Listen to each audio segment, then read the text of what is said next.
So my name is Lexi, and my best friends tried to kill me. And I think that what a lot of people don't know is that's not actually really where the story starts. So I kind of want to tell it from the beginning. So I am from Connecticut. I grew up a competitive athlete my whole life. So I'm an equestrian, and I actually competed through the Division I level in track and field. I did horses professionally when I was an adult. Basically, I grew up in a small town in Connecticut, and I dealt with a lot of bullying issues from a pretty young age, but I wasn't super aware of it. I think I always knew that something was different about me and that kids would treat me differently, but when they would laugh at me, I just kind of appreciated the fact that they were laughing at all.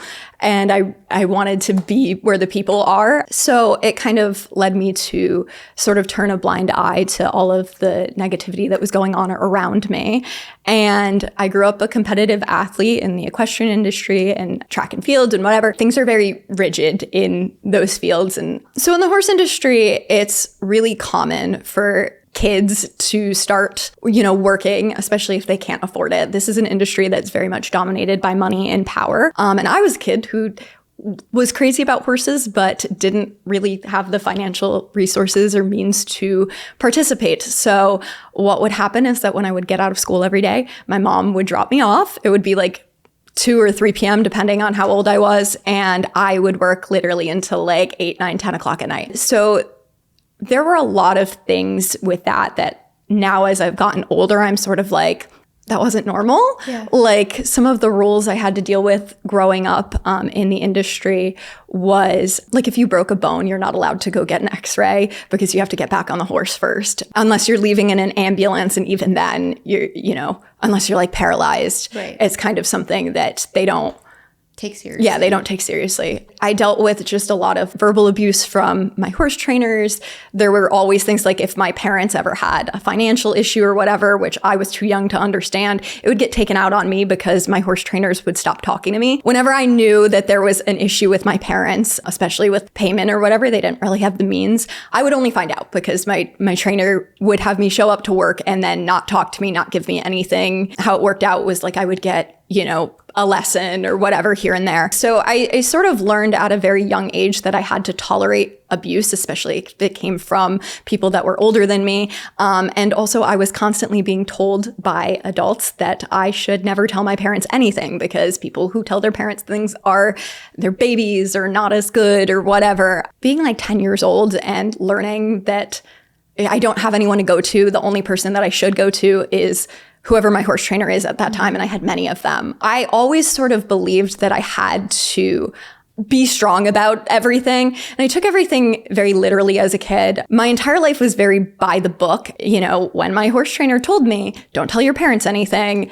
which was really just a way to manipulate me, I was like, okay, yeah, I'm not going to tell them. So around 11 or 12 years old, I decided that I wanted to be a lot more competitive in riding. I was riding at a barn that wasn't as good and whatever. So my mom let me move facilities. And this is kind of where I think that everything begins. So I had this sense of like not telling my parents anything. I needed to just have the utmost respect for the professionals that I was working with. I was realizing that I really didn't fit in. This was one of the big times in my life where I realized I was the weird horse girl. I was in middle school for the first time. And while, I had gotten bullied before and whatever, I was now like public enemy number one. And it was funny for everyone to laugh at me. Like they would often ask me about my horses and to tell them about my life, knowing that I would like fully info dump on them and thought it was so cool that they were interested and it meant they wanted me to be their friend. And I later found out that it was just they were making fun of me. There was actually a stall in the girls' bathroom when I was in middle school. It was the third stall, I'll never forget that, just filled with like shit talking me. I never like saw anyone else's name, but I was just very like alone a lot, combined with I had this really bad OCD. Basically, I was riding at this new barn and I had this new community and whatever. And this was the first time that I felt like I had a safe space. It was about 25 minutes away from my house. And I knew that the second that that last bell rung in class, I would get to go to what I called my new hometown. That's where all my friends were. I remember it was a couple weeks after I had turned 13 and I was in middle school. We got put on lockdown, and I just was like, oh, this isn't, nothing is happening. It's a drill. Yeah. So it was like, we got put on lockdown, and I had a little flip phone. I got a Sidekick because that's what kids had those days. And I was looking on Twitter, and I see that hashtag pray for Newtown is trending. And I am sitting in, the bathroom, and I'm like, what's going on in Newtown? Because Newtown is, my new town. I'm about to like go there in, a couple hours, and I'm so excited and whatever. And so I click on it, and it's not loading. So I was like, okay, what's going on? And I start getting texts from people. And of course I'm on, bathroom Wi-Fi, and people are just like saying like, are you okay? What's going on? And I'm just like, what the fuck? You were were you at the school that I was not. Lockdown? So I don't think a lot of people know, because school shootings were not happening every 2 minutes in 2012. Yeah. Fortunately, I don't think a lot of people know that at the time we thought it was a terrorist attack. Okay. So they put all students, I don't know if it was all of Connecticut, but I'm in Fairfield County too. Okay. So I wasn't even like in the town. I had ties in the town. Yeah. At the one school, but they also put the school that you were. So yeah, it was happening at that school. So they put us in lockdown, and I am getting these texts from my friends like, are you okay? What's going on? And I'm just like very confused because, I'm like, a 13-year-old, whatever. Yeah. Finally, I refresh my phone enough on Twitter that I get it to load, and it just says school shooting, Newtown, Connecticut.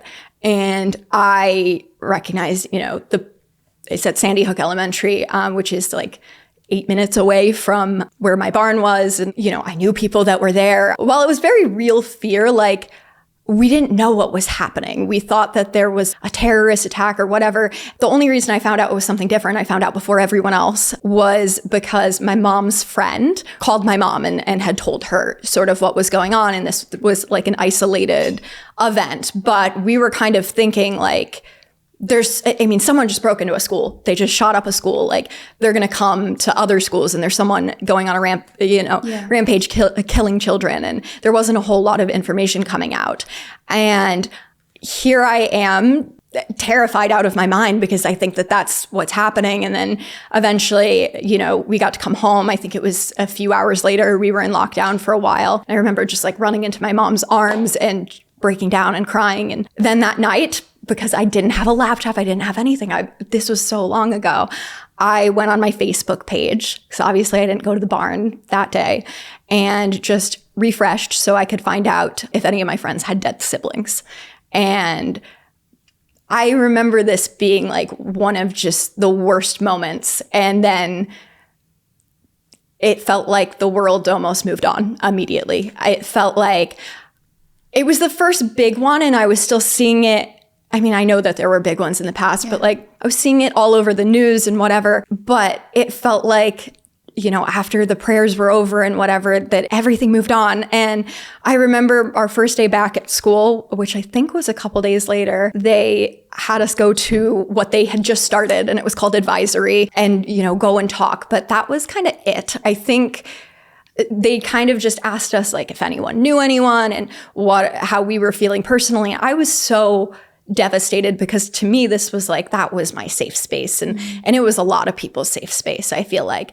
But I didn't know what trauma was. I didn't know that I was allowed to be traumatized by that. I didn't know, it felt like I have to move on because the world's moving on, and the people in that town are the only ones that get to feel traumatized by this or more. I remember like in the beginning, I couldn't go to the barn afterwards. It was very hard because the town was crowded and they had so many visitors. And so my mom didn't want me to go be around that, because she was just worried of how that would feel. Like I was crying every single day after it happened. And then finally it was like early 2013, and I started going to the barn again. And it was just the most surreal experience, like driving there, and there were memorials all over the road, and it was just so much devastation. And I don't feel like I was properly equipped to deal with that. But again, I wasn't physically there. So I was like, okay, there's nothing, like, it's selfish. You can't like be affected by this. So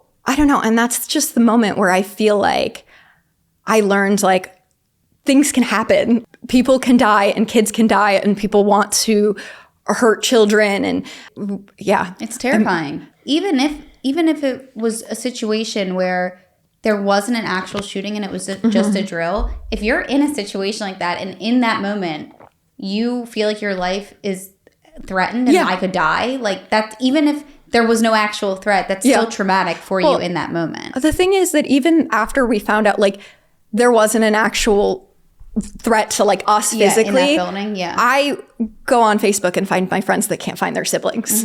And I'm like, oh my God. Real. So the shooting happens and it's just devastation for months. And I remember that year as not just 2012, but 2013 it just felt like all evil. Like literally a couple months later, we're recovering from everything. And then there's the Boston bombing. And that's like 3 hours from us. And I'm a runner. And so like, I remember being so excited for the Boston Marathon that day because I wasn't there. But like, I remember being so excited for the Boston Marathon that day. And now I'm just like, I am seeing right in front of my eyes, like the worst of humanity unfold, as I feel like a lot of people probably were.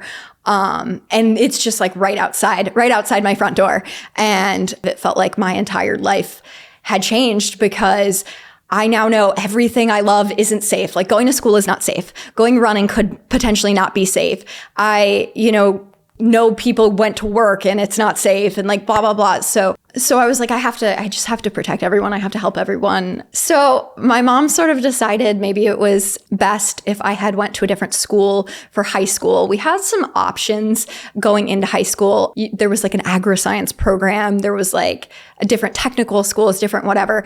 So I was dealing with a lot of increased bullying issues. And also my mental health was greatly struggling because I no longer felt safe in the classroom. I went to a school that it used to be a bomb shelter, my middle school, and there were no windows in the entirety of that school.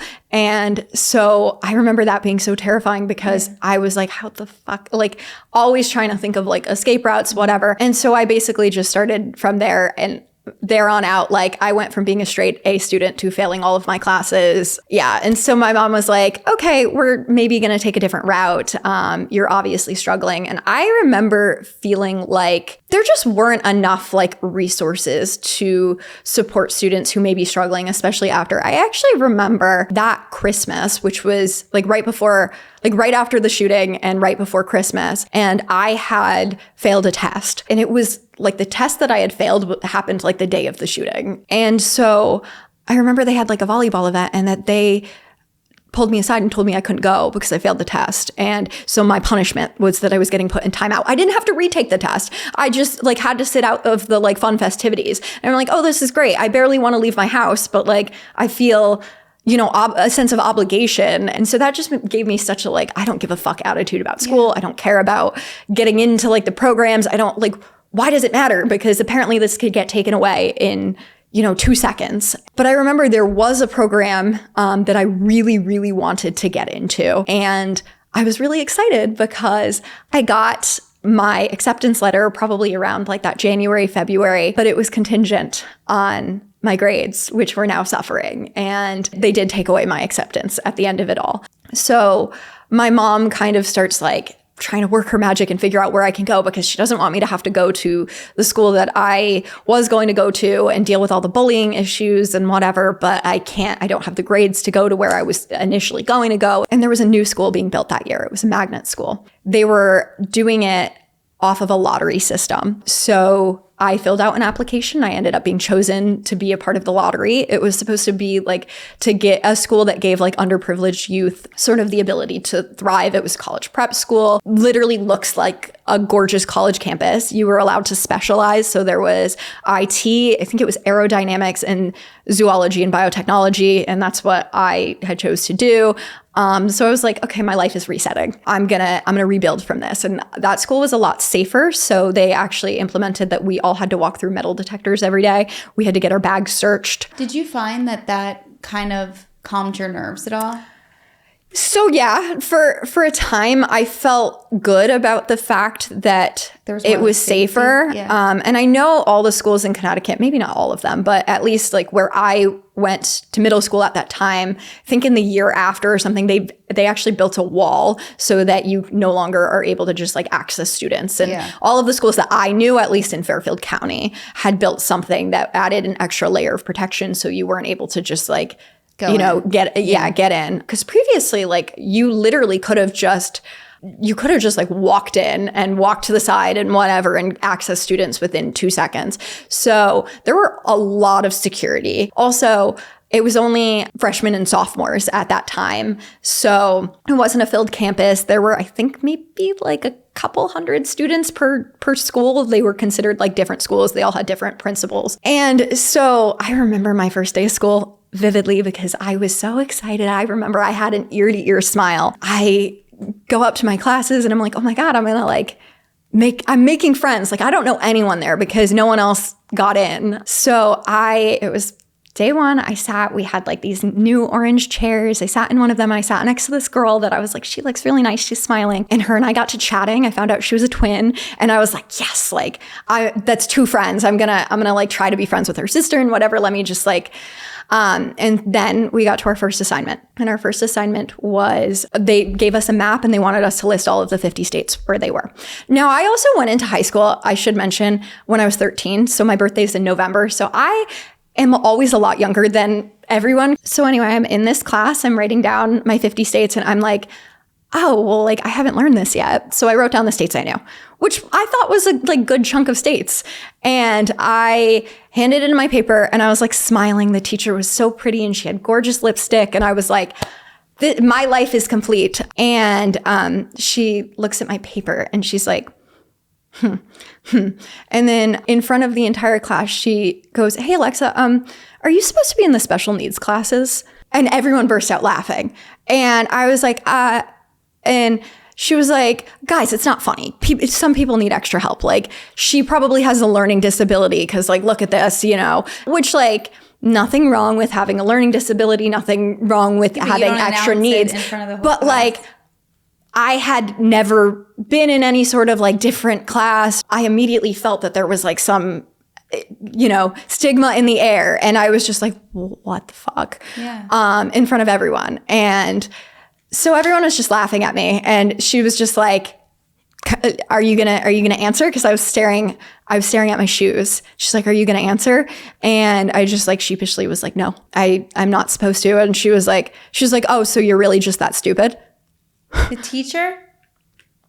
Over the year, I ended up having so many problems with this teacher. But so that was like devastating for me. I got up and I ran to the bathroom and I hid in the school bathroom. And around like 2012, when all that stuff happened, or early 2013, I also started to deal with like self-harming. And that sort of became like I ran into the bathroom and that's what I was doing. I had a pencil sharpener. I cracked it open. I was like, okay, that's what I do because I feel like I need to be punished for what just happened. And then I went through the rest of the day of classes and I found out that we didn't rotate that much.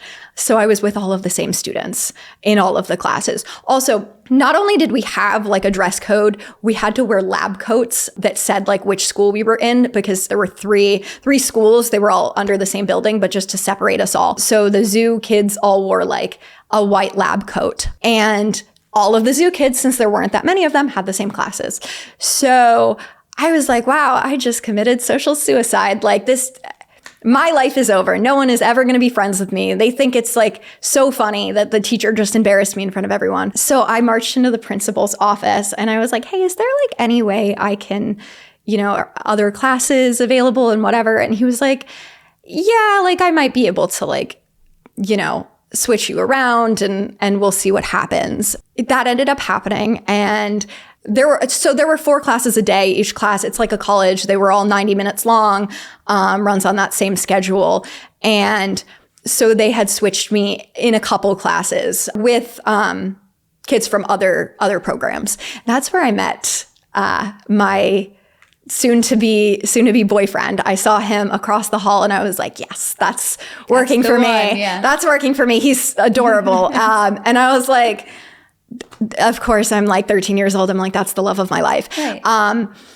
So I actually went through that entire semester kind of dealing with all of those things. And I didn't have anywhere to sit at lunch after that day because none of the kids wanted to be with the stupid kid. So I would sit alone. And then eventually I figured out that I just needed to sit in the principal's office. And when I went and sat in the principal's office, there was another girl that kind of had the same issues. And was a horse girl too. And she was a runner too. And so we just like chatted, and there was a school secretary there who was really nice. And oftentimes when I was dealing with bullying issues, she would let me sit in her office instead of going to class and would just give an excuse. So that I kind of felt like I had a little bit of a saving grace there. So, a couple weeks goes by and I like kind of have that one friend sort of, we text every now and then. And I have from the principal's office. Yeah, okay. The principal's office.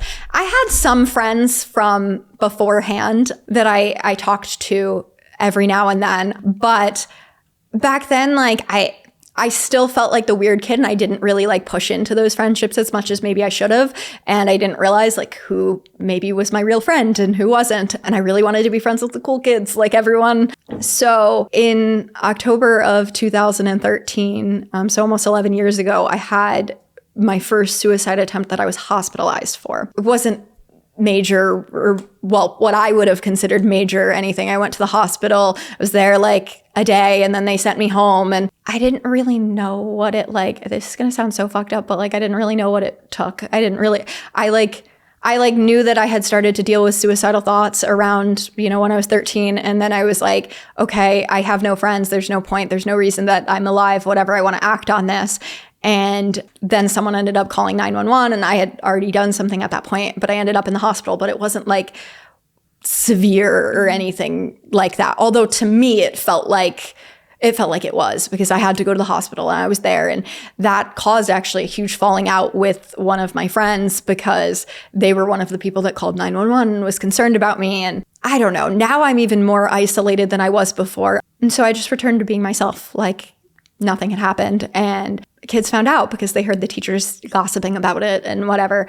And I told them that the police went to the wrong house. It was so traumatizing, because they did make me go to the hospital and whatever, but it was like a whole misunderstanding and nothing had actually happened. And so I kind of set my sights on like, I want to be doing better. I want to get my grades back up. I want to meet this cute boy. And I'm like, how can I make that happen? I literally made like what I guess we would call a dream board.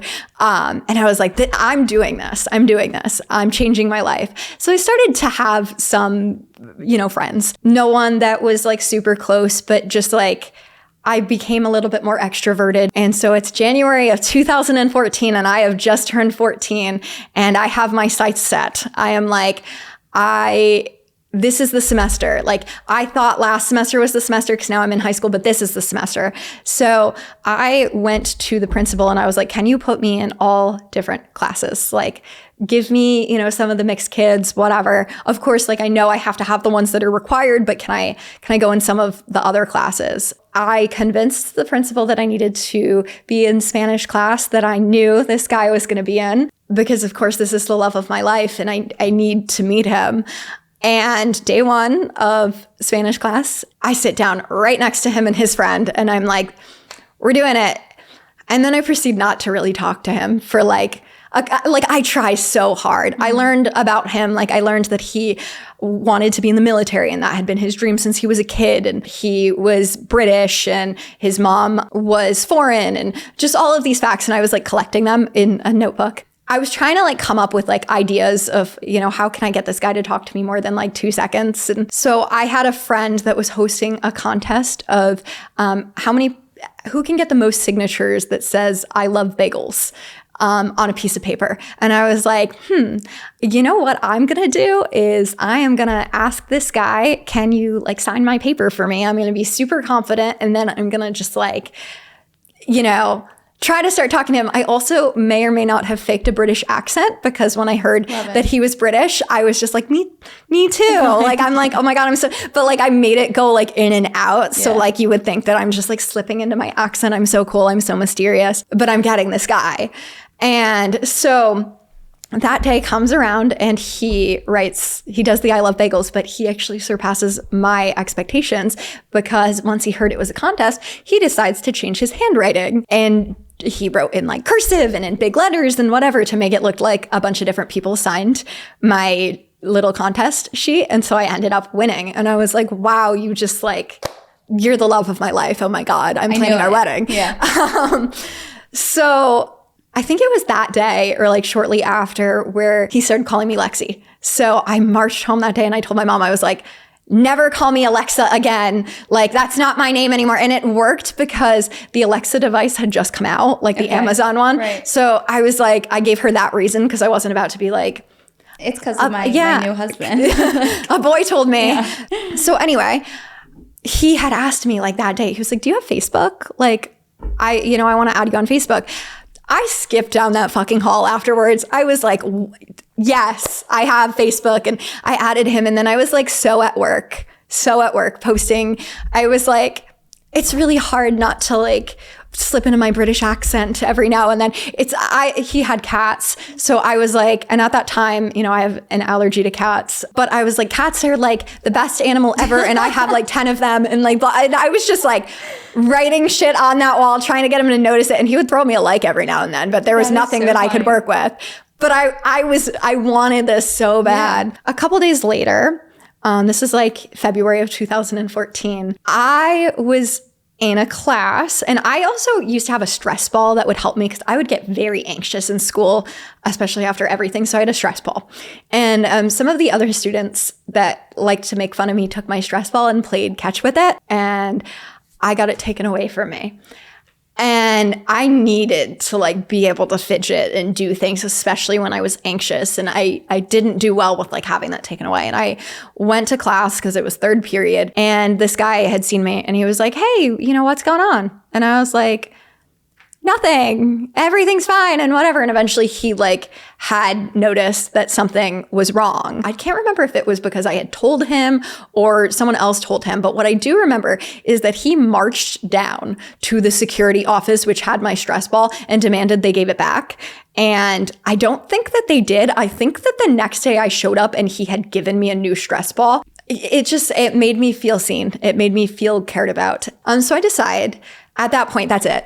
I'm going to message him. So I said, what happened today? Like, referring to like the stress ball thing and whatever. I was like, what happened? And he was like, what do you mean? And like pretended that it had nothing to do with him. And so I used this as a gateway to sort of start talking to him. And I decided to be vulnerable with him about like the struggles I was having with friends and what was going on, and tell him a little bit about just like my life with horses and whatever. He wanted to know about them. He was super interested in my life. And that meant everything to me at the time. Eventually we're chatting and he asks me if I want to go to the movies with him. And I remember the day we went to the movies, he brought his little sister with him. And I thought she was like the prettiest person I've ever seen in my entire life. I was like, I guess like attractive runs in the family. And he didn't want her to come because it was like, I'm going on, my date and my little sister has to come, but his dad had made her come and whatever. And so I was like, oh, like, how old is she? Because I'm spotting like a potential friend situation, whatever, he knows. And he was like, oh, she's 13. And I was like, oh, like, when's her birthday? And I realized that like we weren't even like a year apart.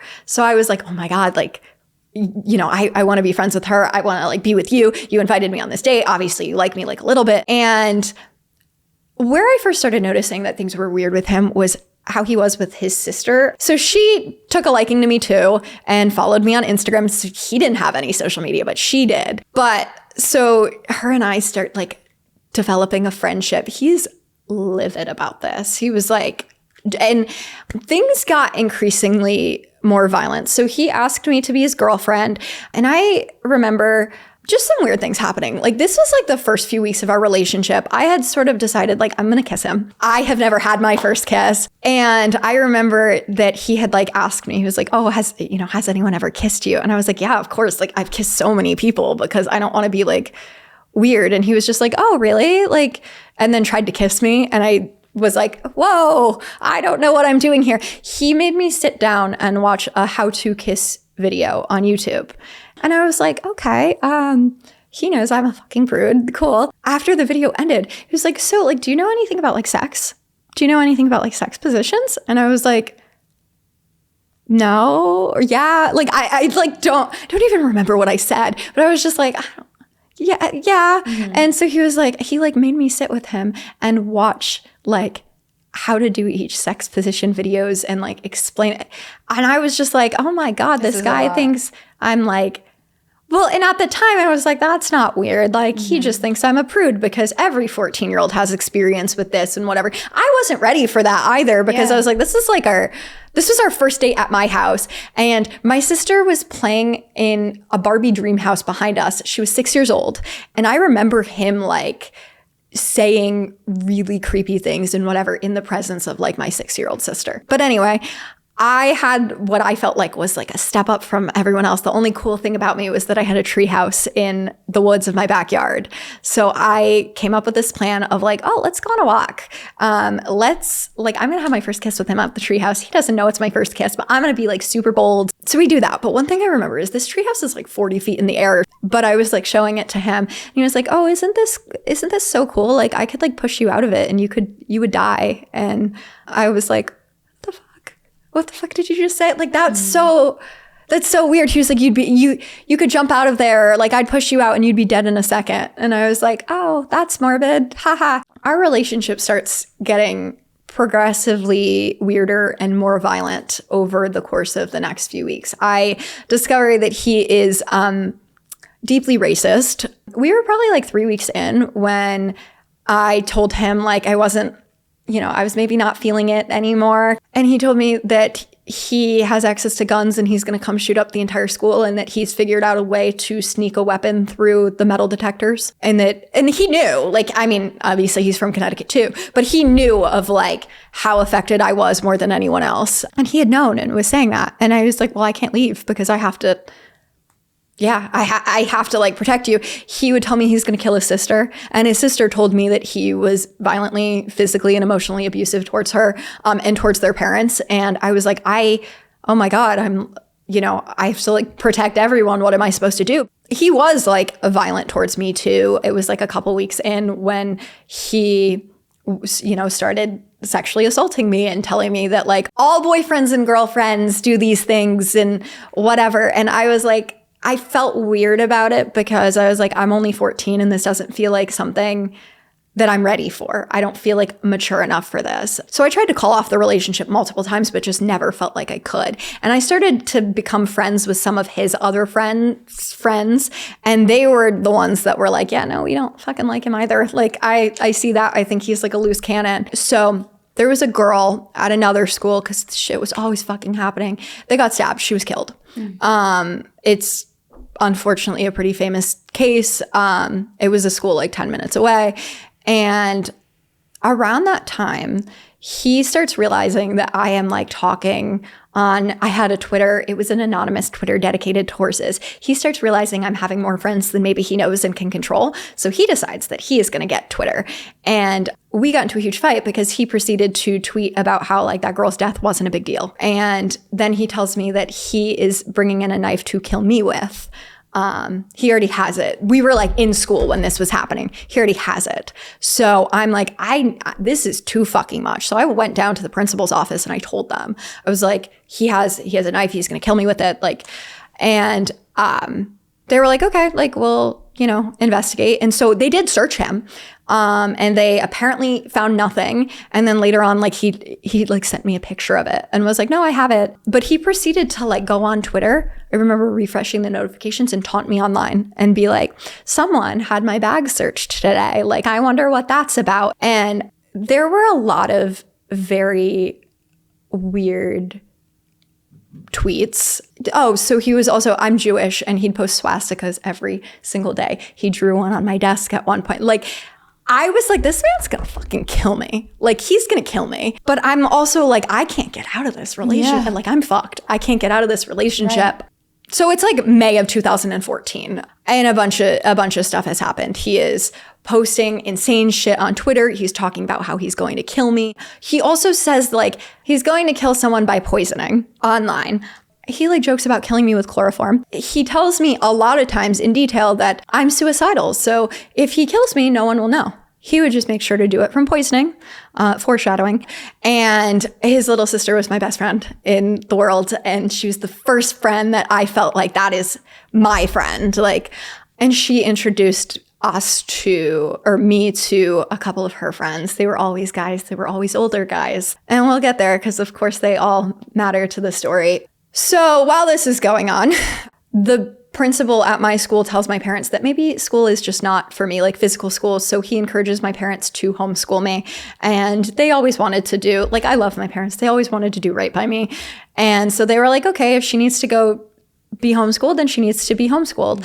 What I think is really hard about it is that really it just led me to like be severely educationally neglected because they didn't like teach me themselves. They got an online curriculum, and at that point in time, most of what was available was like super religious curriculums. That kind of opened up the door for more shit to start happening. So right before that, I like moved to Barnes again. I was still in Newtown. I still kind of like had that community. I was just kind of figuring it out. But I was like in this really violently abusive relationship and I'm like, I don't know what to fucking do. Like when it was summertime, I tried to like pretend that like I wasn't allowed to see him.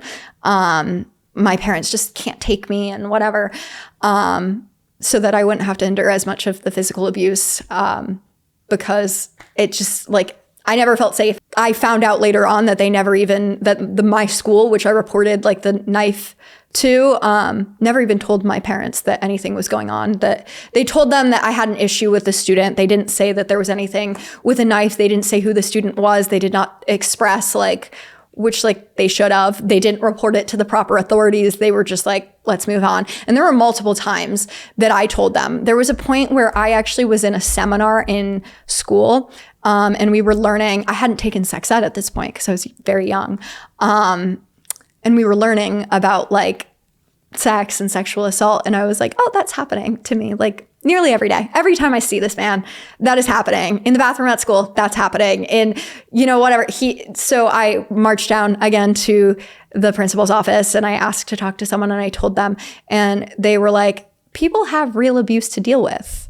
Because I went to a school that was more for like underprivileged youth, and there were students who like needed CPS regularly and couldn't. So they were like, you expect me to believe like you're 14 years old and you're in an abusive relationship that you're too scared to leave? Like, sure. And I had met this other girl that I was now friends with. She had a boyfriend. She had a new boyfriend. And this guy was older. He is like 5 years older than her.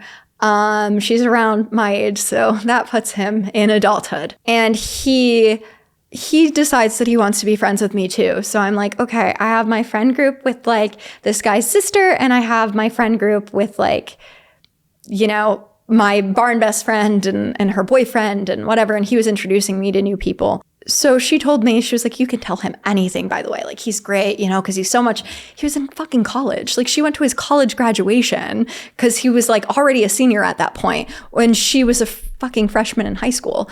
Like, he's like about to be 21 at that time, and we're 14 years old. She's a little bit older than me. But this guy, it starts to be my vault for information. I start to tell him everything, along with my new horse trainer who I've been riding with for the last couple of months. And she, like, I can't even express how fucked up this situation gets, but he starts to like be very weird with me.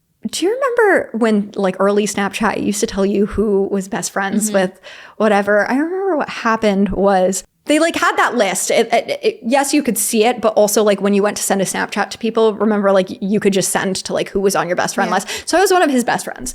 And I was driving to my boyfriend's house this one day when I get a Snapchat from him, and I open it and it is a dick pic. And I left it open because I was like, okay. And a couple minutes later, I get this text from him, and he is like, oh my God, Lexi, I meant to send this to her and whatever, but just because you're on the best friends list and whatever. And I was like, oh, like, that's totally fine. And he was like, I was like, I'm not gonna, like, whatever, cool. He was like, well, now that you've seen it, what do you think of it? And I was like, I think you have a girlfriend and I have a boyfriend and I no. And so he was like, oh, come on. Like, we've always been closer than we're supposed to be.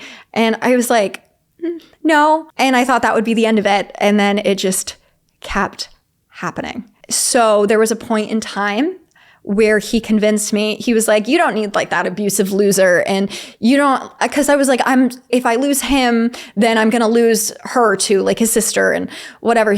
So this other guy was like, you don't need that abusive loser, like, whatever. And I could help you like make more friends. And he tells me that the way that he's going to help me make more friends, and even if I wanted to stay friends with her and her friend group and whatever, I could, was if I sent him pictures of my outfits every day when they're on my body in every angle, sent him videos, twirl around, he was like, you have to do that because you dress like shit and you have no style and whatever. I'm going to be like your like gay bestie and like, and so I was like, oh, okay. Like, yeah, because it does seem like kids are always making comments on my clothes when I'm not in my uniform and like whatever. Meanwhile, he's like still sending me fucking dick pictures and I'm still convinced genuinely that like, you're just doing this by accident and you have like fat thumbs and they keep slipping. And then one day I was doing it and I sent him like the pictures, which like his girlfriend knew about, by the way. Like it wasn't like if I had thought something was wrong or that I was doing something wrong, she wouldn't have known, like obviously, but that wasn't my intention. And he sent me a jacking off video with it. And so I was like, okay, you're pushing the boundaries a little bit and whatever. And so I had said, I don't want to, like, I'm going to have to, tell her or whatever. And so I decided to check in with my horse trainer and ask her, like, should I tell? Like, there's this guy, first of all, he has a girlfriend. I have a boyfriend. The girlfriend's my friend. She also rides here. He's older than me, like so much older than me. And I'm uncomfortable and like, whatever. This woman tells me that this is so flattering. You've been a loser your entire life. Like, why wouldn't you be excited about this older guy that's paying attention to you? I had braces. She was like, you have braces, for crying out loud. You think most girls with braces like that are like 14 years old are pulling guys in their 20s? Do you really think that's happening?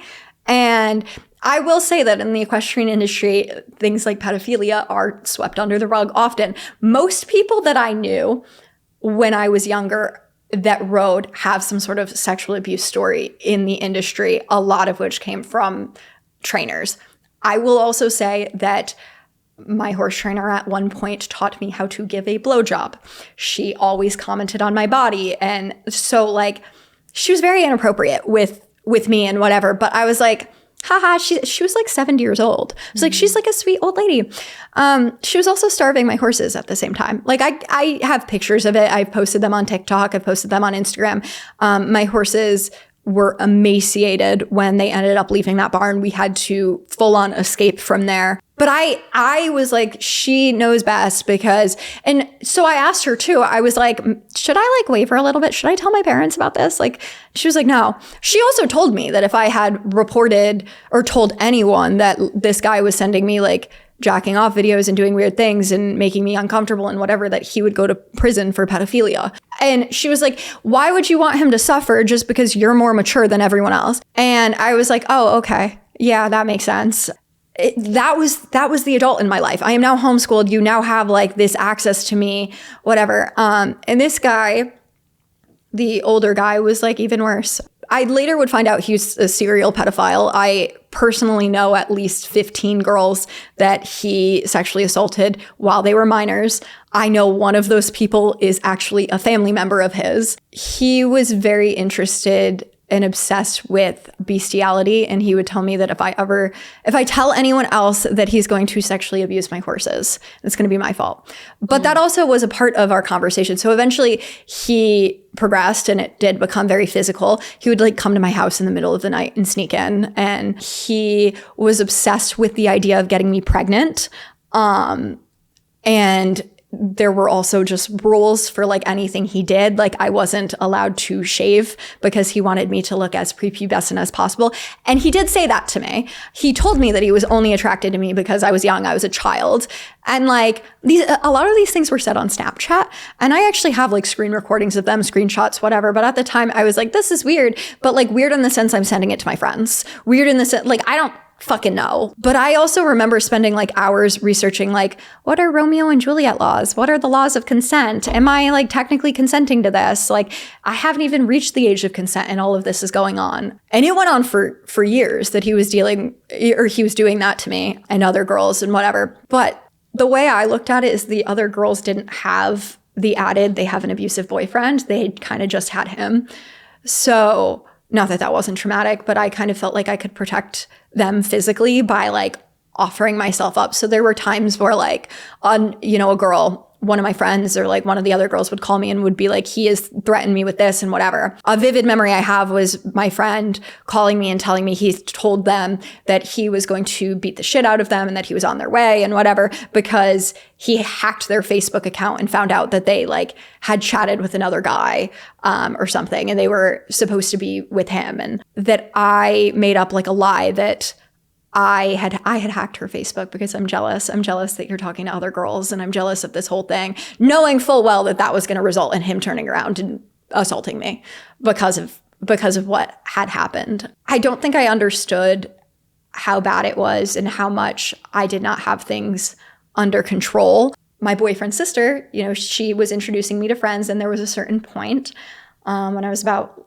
14 years old, or maybe I was like about to be 15, when she decided to start introducing me to smoking weed. She was like, you're always going through a lot, and this is going to help you. Like, I tried it with her over a year before my attack, and I was like, yeah, I like this. And then it just became something that I did all the time. That was like a coping mechanism for me. I made friends with that whole crowd. And I mean, I knew everyone kind of before. I had met them when I was like 14, but this was the first time where I would have been like, we're all best friends. We're a friend group. I have 2 friend groups. Actually, it's 2 fucking abusive friend groups. One of them, like the one with the guy who's like a predator, like that was like a pedophile ring. Like all of his friends like passed the girls around there. All of the guys were adults. We were all getting passed around. We were going to bonfires, and it was like a whole game of like who's going to go with who and like whatever. And I had no idea how horrific that was and how damaging that was. And then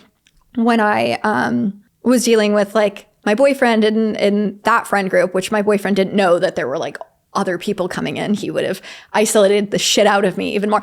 I had to try to kind of get creative in the ways that I was hiding from him, that I wasn't completely isolated, because he would kill me. Like that's what it felt like. That's what it felt like was at stake. And really what was at stake.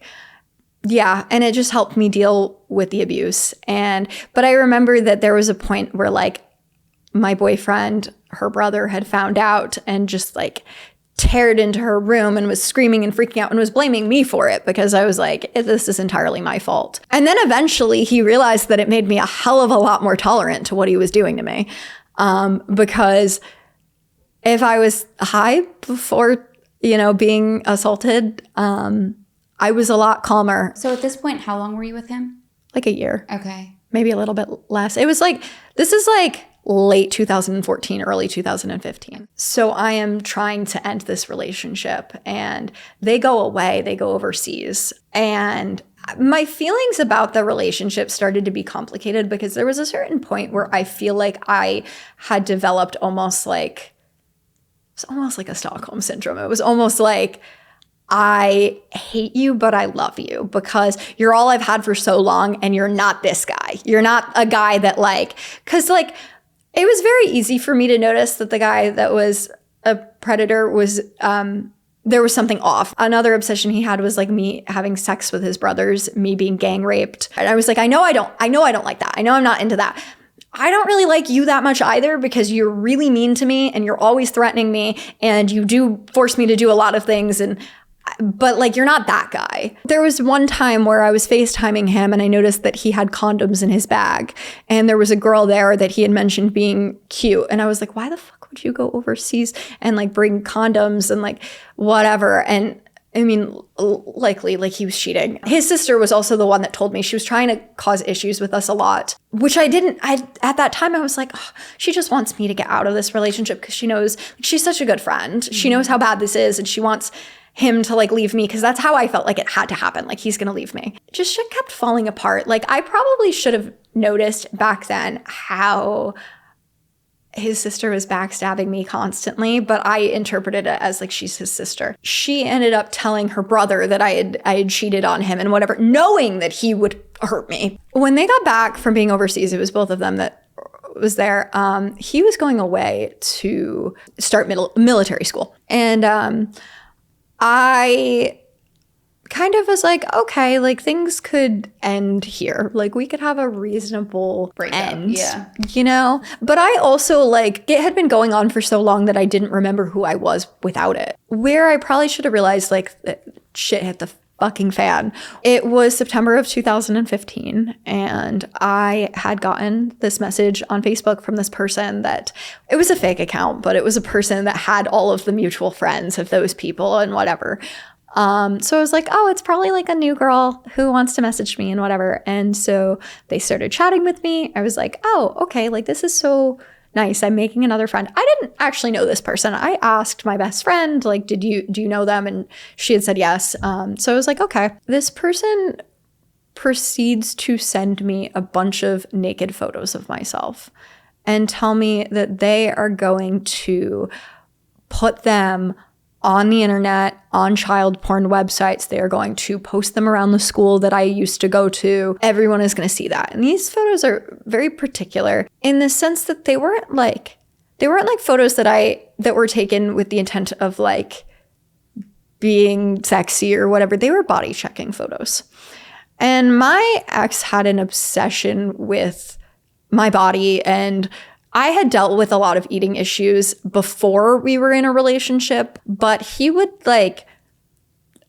obsessed with just like making me smaller all the time. He would always tell me I was too fat, you know, call me like a piggy, just like whatever. And oftentimes if he thought that like I maybe wasn't looking as I should, he would make me send him body checking photos. So the fact it was those photos was kind of like made me raise an eyebrow, but I never thought the fucking worst of people. And that was like stupid of me. But so anyway, those photos got posted of me online. It went from a threat to very quickly being like, if you don't send more, I'm going to post these, you know, online and whatever, to they were on my Facebook account. This person posted them on my wall. And then I was getting contacted by people that like they had individually messaged them, just things that they had of me. And I was just like, how do you have this? And they had told me that they had hacked my iCloud. And I was like, oh yeah, that makes sense. Like, not really. But anyway, it was the weekend that he had his phone back for the first time in over a month. And didn't strike me as odd that, you know, he has access to his phone, and he's also probably the only person that had access to those photos. That's not weird. That's not suspicious. After the photos got sent around, eventually someone called my mom. It was like 1:00 in the morning. And my mom found out, and she called the police and was like, someone needs to come report because someone is like trying to extort my daughter because they are telling her she doesn't send more photos. Like, you know, and these photos are already online. Like, who knows where they are? And the police officer comes and, you know, takes the statement and basically is like, okay, so like, do you know this person? Like, and I'm like, well, no, they know like my best friend. And they were like, well, you should probably call your best friend. And I was like, okay, yeah, but like, what do we do about it? And they were like, well, nothing. Like, this is like a kid probably just, you know, having fun. Like, and they were like, you can change your password on iCloud so this doesn't happen again. I was like, what do we do about the fact that these photos are like public? And she was like, well, you probably shouldn't have taken them. That's, you know, that's kind of on you. And I actually later on last year went and got the police report, and like she wrote down pretty much that exact story. Like, you were cautioned about changing your password. You were told that this is the consequences of your own actions, and maybe don't, you know, send these photos to people or have an easy to guess password or whatever. Don't take these photos. And I was just devastated. I was like, everyone has now seen this vulnerable stuff. And then I found out over time, because random men would message me, that like it definitely went further than that. And the police did not give a fuck. They didn't do anything. And I started to lean on my mom a lot more in that moment, because this was the first time she really knew of anything. This was the first time I was like, okay, you kind of have an idea of not exactly what's going on. I didn't tell her, who could have done it. I didn't tell her any of that, but I was like, I'm leaning on you a little bit. I noticed also another thing that was weird is that my best friend started to pull away a lot from me. So initially we were supposed to be flying down to see, there's like a basic training period. And I guess like in military school, I don't fully know how it works, but we were supposed to be flying down to see her brother the weekend that he like had his like graduation. And he came back and he broke up with me. And he was like, you're such a whore. You definitely sent that picture to everyone. Like, I was really upset. I was upset by the breakup. We broke up, and then his sister started pulling away from me. And I thought that it was maybe because she didn't want to be in the middle of everything. But then when as I got older and I put those timelines up, I'm like, so the photos leaked the day he has his phone for the first time. And then the week of our like breakup and everything, which happened in October, like all of a sudden you haven't wanted to break up with me in years. And now all of a sudden you do want to break up with me because of these photos, which like wasn't the worst thing. Like a lot of things happened throughout our relationship. And I was like, that's like, because you need to support me. It was just confusing. And then I tried to like lean on his sister, and she was like pulling away from me more than ever, like not answering my text messages, not whatever. So there was another incident with another girl that she was friends with where they both overdosed on Benadryl. And the incident happened like during school hours, and the girls almost died and got transported to the hospital. And I was kind of the person that she reached out to after that happened. She was like, I've been going through this hard time and whatever. And it was like this explanation. Now, it probably should have, again, raised my eyebrow that like another girl almost died because of you. But like she'd also taken the medicine and was in the hospital too and whatever. Their family was awful. Like there was always yelling. There was always fighting in that household, just so much going on. And she told me that her mom like didn't want her anymore. Like, and I know that they had been talking for a while about we're not gonna be able to keep you and whatever. And I was just like, this is so heartbreaking. Like this girl's like, 15 years old. And my family actually decided, my mom, who loved her like her own, was like, if that happens, like I will fill out a foster care application. I will, try with everything in me to get her placed into our house. Like I would adopt her. This is my daughter. Like my mom felt very strongly about her too. And just like having her in our lives, not really knowing the extent of kind of what was going on.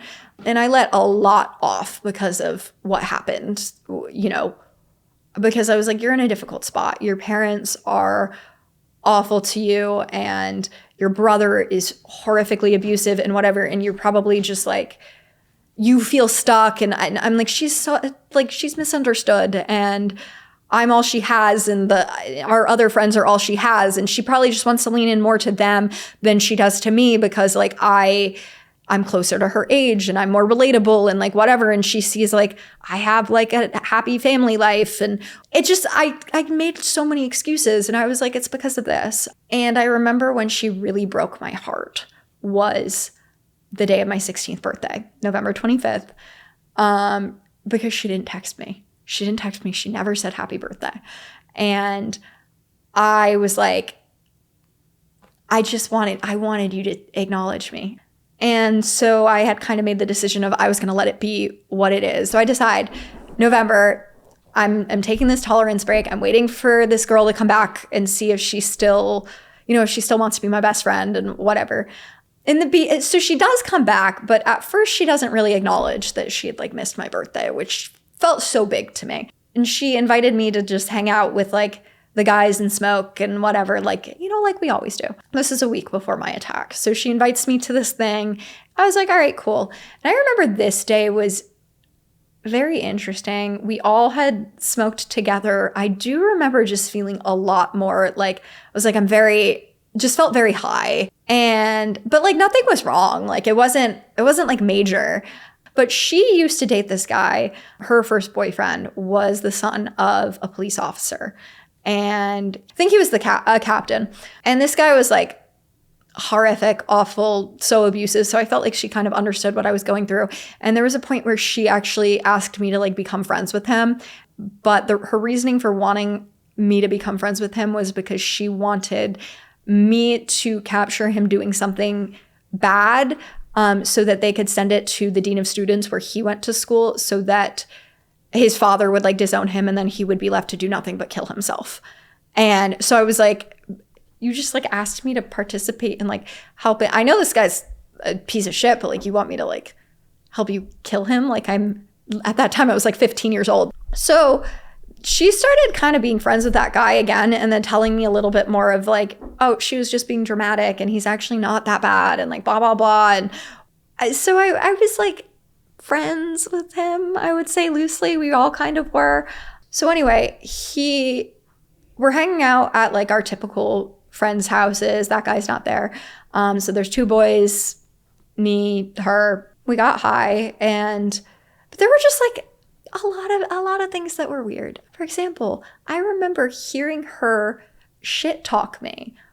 She was on the stairs and she was talking to one of the guys, and I heard her just like, she's still fucking upset over my brother and whatever. And it's been like a whole month, or like it's been like 2 months. Like maybe like she could be upset for like 2 days, maybe even 2 weeks, but like whatever. She's so pathetic. And she was always like, I don't think I realized at the time that she would just make fun of me all the time. I would describe that day as like weird vibes. Like I was like, it was just weird. I felt like something was off. And these were people that I had like spent almost every day with for a period of time. But I'm like, oh, we haven't seen each other in a while. Like that's why it's weird. So I actually called her out, and I kind of was like, you're taking my vulnerability and you're just like exploiting it for like a guy's attention. Like I was pissed off. But this is my best friend. And I'm also like, this happens. Like I have seen shit like that happening my entire life, where like, oh, sometimes girls, like when they're going through puberty and they're getting older, like that's just what I thought it was. I was kind of like, whatever, you're being shitty to me, but cool. But also I became super aware of everything. Like shit got very real very fast that day. So I became aware of the fact that like I had always known that the boys had extensive history with like smoking weed and were like maybe dealing things or whatever. I don't think I fully understood what it was. I remember I was sitting at the kitchen table and I was just, chatting, shooting the shit with them. I was like, oh, how's this going? And that one of them had said to me, he was like, oh, I'm dealing with like a 15-year-old kid with a pill problem now. And I was like, oh, I'm so sorry, like whatever. And he was like, no, like it's just I can't provide him enough. And I was like, oh, like you sell pills. Okay. There was a point in that night where they told us that someone would be coming over related to their dealing, and that we had to go hide in the bathroom, and that we literally climbed into the cabinet in the bathroom. And looking back, I probably should have been like, that's fucking weird. So that night kind of concludes with it was just weird, but nothing like major happened. I go back to the girl's house and I kind of like mentioned, like I didn't mention that she forgot my birthday, but I had brought up something about I had gotten a purse for my birthday, and I was like telling her that and whatever.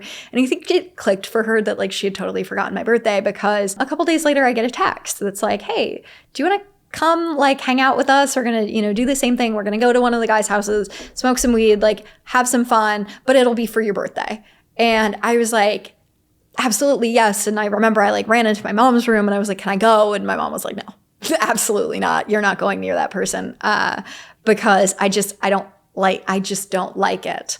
Forgot to include the detail that my mom stopped liking her, and she stopped liking her because of the birthday thing, because she was like, all right, well, like if this girl wants to go and lean in with the wrong friend group, she's really gonna like have to lean on my daughter forever. Like there were just a lot of things that I think was like, it was just very parental why she stopped feeling so maternal towards her and wanting to include her in everything and whatever. And I was like, oh, come on, like it's for my birthday. And she's like, okay, like I guess, because she's finally acknowledging your birthday took her long enough. But when she'd asked me, so I got attacked on a Saturday, and when she had asked me to hang out, it was Friday night.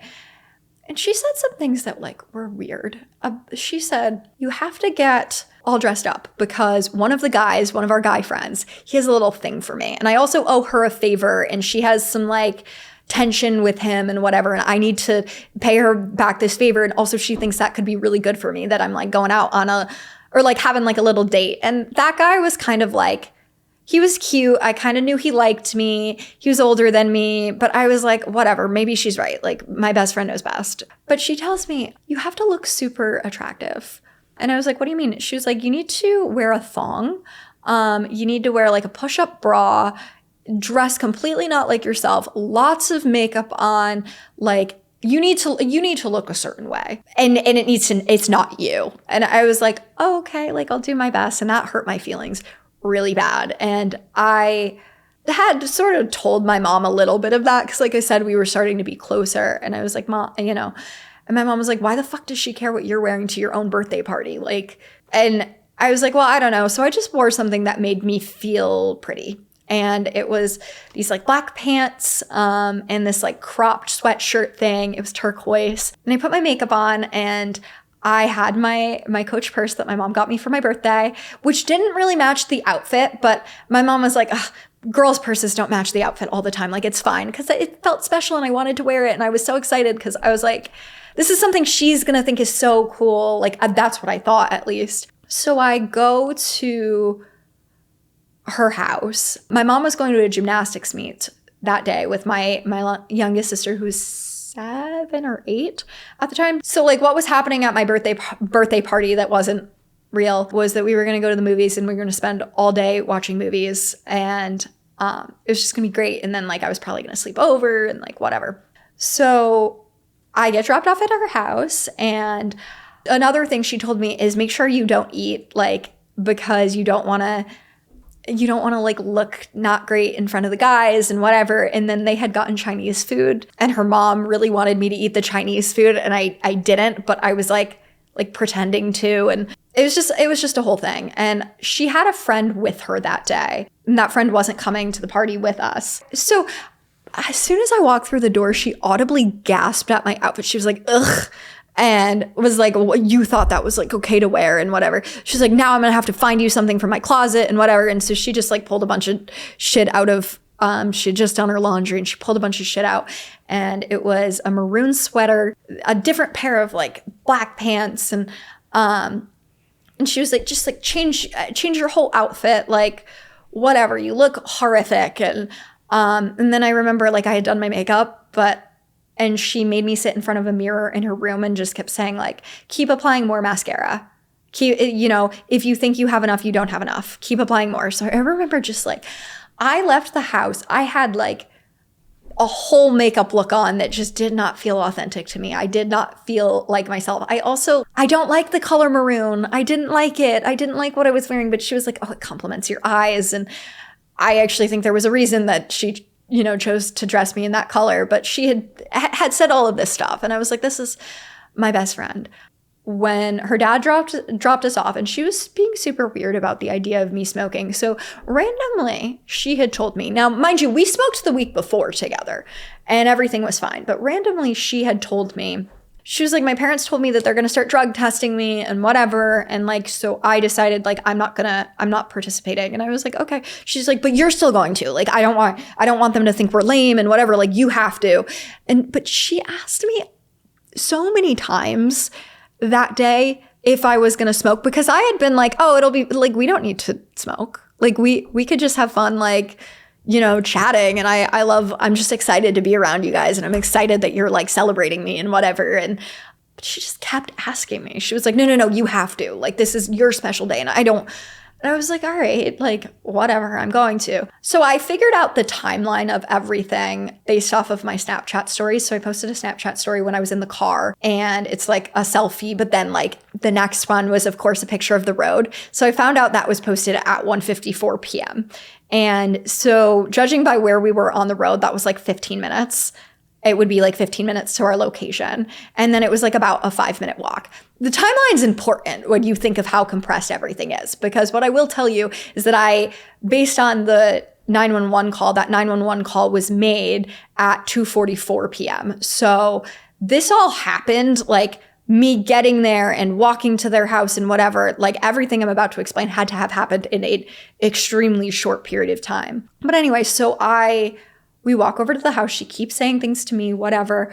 So it's just you and her at this point. Yeah. And so we get up to the house. There's the 2 boys. I had actually never been to this guy's house, but he was like one of my best friends, but we'd always hung out at like another friend's house or in the woods or whatever. And so you walk in, his room was like very trippy. There was a table in the middle. There was a chair like right here. It was a small space. There was a chair right here, which one of the guys was sitting on. The guy whose house it was sitting across from me. And then we sat down. I can't remember if it was a bed or a couch or something, but there was something at the side of the room that me and my female best friend sat down on. And so we start chatting and I immediately shoot my eyes towards the guy that she wanted me to flirt with is sitting over right here. So I immediately shoot my eyes towards him and I'm like cracking jokes and whatever, trying to do the things that she told me that I was supposed to do. And very quickly they like get the, weed out. And what was weird about it is that like I have now kind of grasped the fact a little bit that like these guys are dealers and they had like a whole growing room at the other guy's house and I knew they did at this house for like where they had their weed. So like they had weed. And so the table was filled with like bong pieces and bongs and whatever.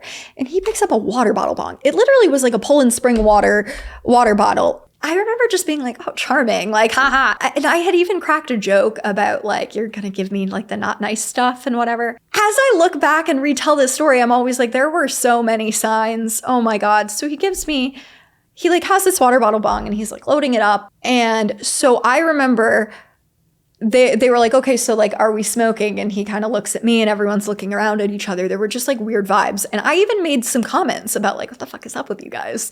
Why are you like, your eyes are like all dancing between each other. You're so weird. And they just felt nervous. And I was like, it's because we really haven't been together this close and this intimately in so long. Like last week we had a whole house to ourselves.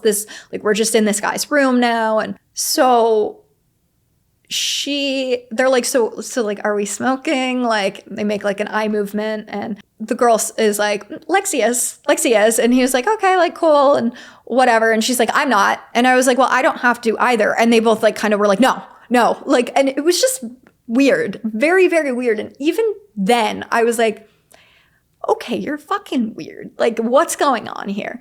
So he puts this water bottle bong together. He assembles it and he lights it up. And he like has his thumb over it and he hands it to me and he's like, ladies first. And I was like, okay. So I, take it and I like inhaled a hit. Everyone's face was just like dropped, like terror. And I was like, because I start coughing, like aggressively coughing. Like I've never seen them look that white. They just were looking at each other. And I was like, what's going on? And he was like, no, nothing. I didn't think you were going to inhale it for that long. I was like, you smoke with me all the time. Like, and I made a comment very specifically. Remember, I was like, what, you think I can't hang? And he was like, no, it's just, that's some fire shit. And I was like, oh, all right, the fuck does that mean? Okay. But I kind of just was like moving on, but I'm still coughing. And so I was like, can I have like, some water? Or he said like, let me get you some water. I know that he brought water in because that's one of the last things that like was like super clear to me. And my vision started to kind of like black box. It felt like when you hold an iPhone this way and you have the like boxes on the end, it just felt all boxed in. I was like, this is so weird. We're like a minute into this and I'm trying to like keep my composure, like whatever. He gives me the water. I have like a couple of sips of it. And now we're probably on minute 2 when I don't realize actually, I am no longer in that room mentally. I am actually with my grandmother, my great grandmother, who is dead. And of course it's very alarming to be like, oh, but it felt like have you ever caught yourself in a dream and been like, oh, I'm dreaming and whatever. You know that second, like before you catch yourself where like, you're kind of like watching your dream and like, it doesn't make sense, but it's not that weird. And like, yeah. So that's kind of how it felt. I felt like I was there and it just was like, yep, this just is. It just exists. There's not anything complicated to it. And I was with my, grandmother. there was just something so weird. I was like, we hadn't seen each other. She died when I was 3. But like, I distinctly remember her face. I remember so much. And she was just being weird. And I was just like, this just is what it is. Like, I'm, and I guess I thought I was dreaming or something. I was calm. The dream got increasingly more scary. It was like I was having a nightmare, and she kept shouting at me and was like, Alexa, do you remember falling asleep? Do you remember falling asleep? And I kept hearing that over and over in my head. And I was like, do I remember falling asleep? Like, what the fuck? And I'm like, why is she asking that? And like, why do I feel weird? And like, I looked down like at my hands and tried to like splay them. And then they like literally, it was just the weirdest nightmare. Like everything turned to fire around me. And then I saw spiders and then there were like rats. So do you think you were hallucinating? Yeah. So basically the dream kept getting weirder. It kept getting weirder. And I was like, do I remember falling asleep? And I kept asking myself that. I was like, she said that, and why would I have not? And then I felt like I kept getting hit. Like I had a pain in my jaw and then a pain in my ribs. And then I was like, why? It's almost like something is like hitting me. It's almost like whatever.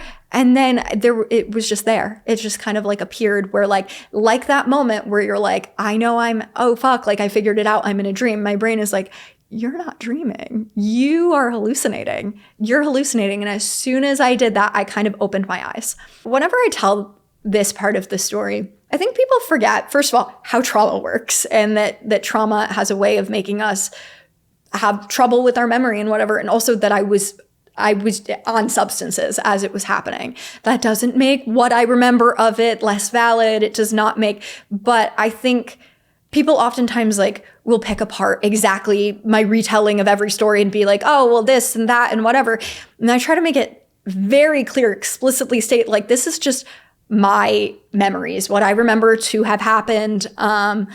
And I am retelling it, as it's appearing in my brain today. It's not necessarily going to be a perfect retelling because, this isn't court. I don't remember everything perfectly 100% of the time. But I remember just like pain and realizing that like something was hitting me. I felt like I was like flip-flopping. They kept, I guess, grabbing my hair because like, it was like, I felt like someone like pulled my hair and like the feeling of like it goes backwards like that. And then I was like flipping all over the place.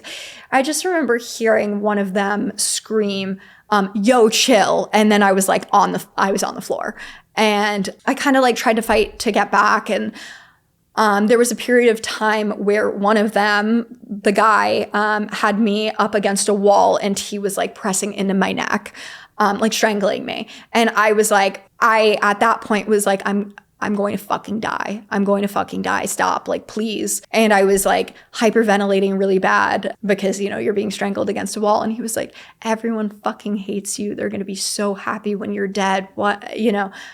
And I was just like, I kept like trying to close my eyes being like, this is like part of like the, hallucination or whatever. But like that, it was a physical feeling. It was different than like that dream-like feeling. I was like, this is physical and they're hurting me. My phone was like on the table, and I remember I looked over at my phone and it just kind of like hit me. I was like, okay, I have an iPhone.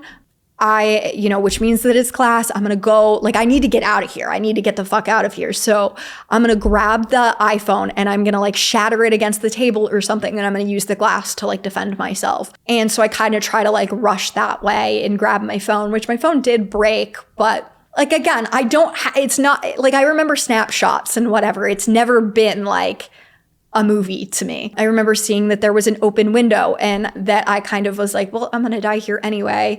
I knew we were on like the second or third story. I was like, if I jump out this window, I might die, I might break some bones or whatever, but at least I'm dying on my own terms because they're going to kill me here. And it became super clear, especially when like he was holding my neck, that I was like, they want you dead. They hate you. Like I could see it in his eyes. And I like tried to look over at my best friend. I tried to beg her to stop him. I tried to ask the other guy. No one was budging. And it was like just this feeling I've never felt before. I was on I ended up on the floor again, and I am trying to figure out how I can like get up, how I can get out of here and whatever. And at some point, the guy whose house it was, his mom, opens the door and is like, what's going on here? And he is like, well, she's just, she's having a bad trip and whatever. And when he said that, I was like, what the fuck am I tripping? You don't trip on weed. What the fuck am I tripping on? He was like, she's just being violent because, there was glass on the floor. There were like oh yeah.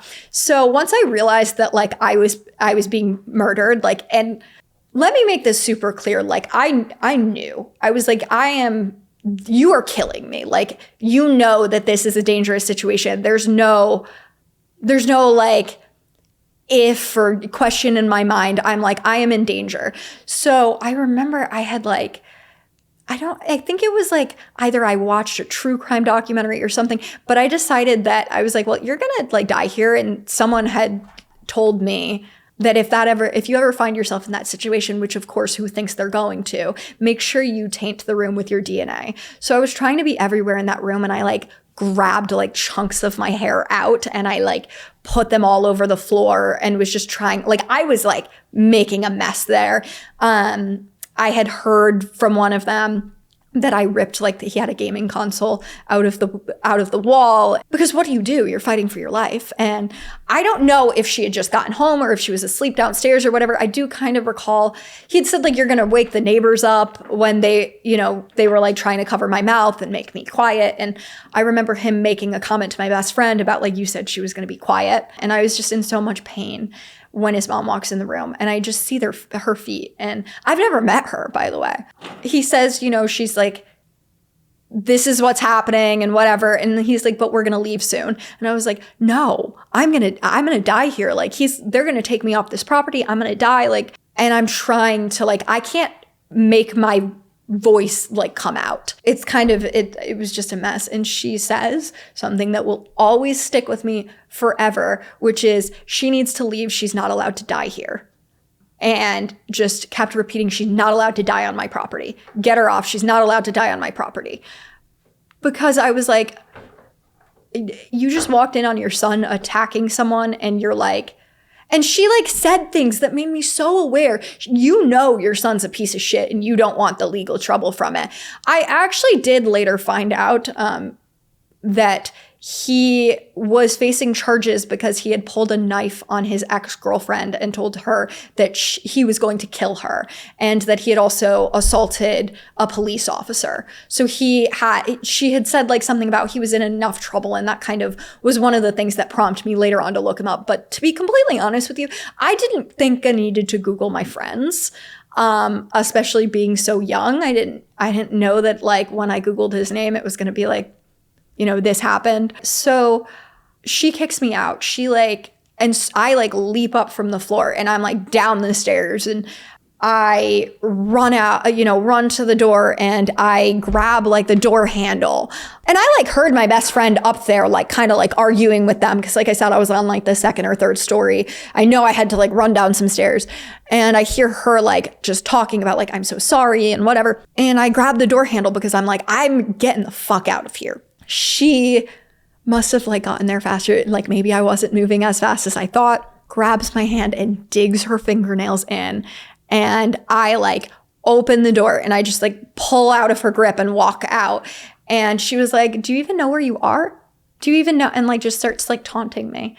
And I was like, no, but like, I know what you did. I know you tried to hurt me. I know this. And she's just like laughing in my face. And she tells me, there are a couple sentences that I have, since that moment, like they ring in my ears. I've never been able to forget them. This was another one, which was, you're high and you're having fun, get back inside. Because I was like, I'm not having fun. This is not fun. What are you saying? She really wanted me to not leave that house. And then she kept saying like, you're making a scene and whatever. And at this time, of course, that's why I explained the timeline earlier on, because at this time it felt like so long has passed, when in reality, it was probably only a couple minutes. It was maybe 5 or 10 minutes that I was in that house. I'm now out on the street. But as soon as she said that, she was like, you're making a scene. I was like, no, you have not seen a scene. I'm going to make a fucking scene. And I started screaming. Again, another one of those things that I've never forgotten. Help me, I'm going to fucking die. And screaming exactly what happened. I've been attacked, this thing. But what has always stuck with me is that even as I'm saying it, I can't make my voice go down to like what it was. I can't, like, it was spoken without a tone. Like there's no confusion. There was no sarcasm. There was no, like, it was so matter of fact. I would raise my voice. I would whatever, because I was like, surely someone is going to help me. And as soon as I started doing that, she pushed me to the ground and I hit the concrete kind of right outside of the staircase, or not the staircase, but like there were the front porch steps. And I scraped up my hands and knees and I started running from her and continuing to scream that I was gonna die. And again, with like, my memories exist in fragments. So what I know about what happened next is there was a phone call to my mother. Apparently, I later found out, because I did a video with one of my best friends who I'm still friends with, and she said that I had called her as well. I think that what it was is like, I think it might have been like my emergency contacts, and my other friend had been one of my emergency contacts because she was a person that was historically reliable. I don't have any memory of calling her. She says it happened and she remembers the commotion, but I think that it might have, like, she was in my emergency contacts and I hit that. I also think that there's a possibility that I was just like, hey Siri, call 911 or not call 911, call my mom or something. She had taken my phone and my phone had broke, and there was also like so much like gaslighting going on. My hand was bleeding because I had like fallen on the concrete, but also because like the glass on my phone was broken. And she was like, your hand's not bleeding. But like, I literally had to have a picture of that cut. Like, it was bleeding. And she was just like trying to manipulate the situation of like, you're scared and this is hilarious to me and whatever. And I remember asking her, I was like, what did I do to you? Because whatever I did, I'm sorry. Call 911. I told her, I will never tell another soul that this ever happened if you call 911.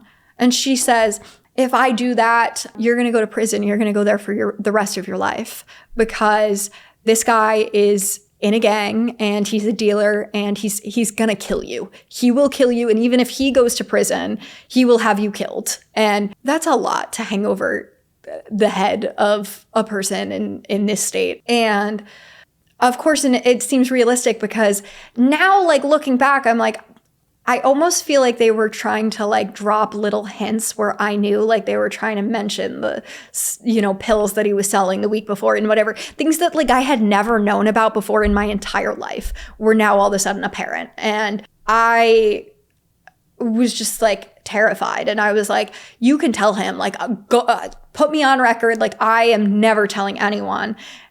And she doesn't budge, and she laughs at me and laughs at my fear and whatever. And I end up collapsing and having seizures. And during the time period I was having a seizure, a guy had come over. There were also multiple people, by the way, that tried to help me. She told them that I had schizophrenia. She was like, this is my sister. She has schizophrenia. She's having a really bad day. She's having, and I was like, no, I don't, and whatever. And I think like people, especially at this time, it was like that's someone else's problem.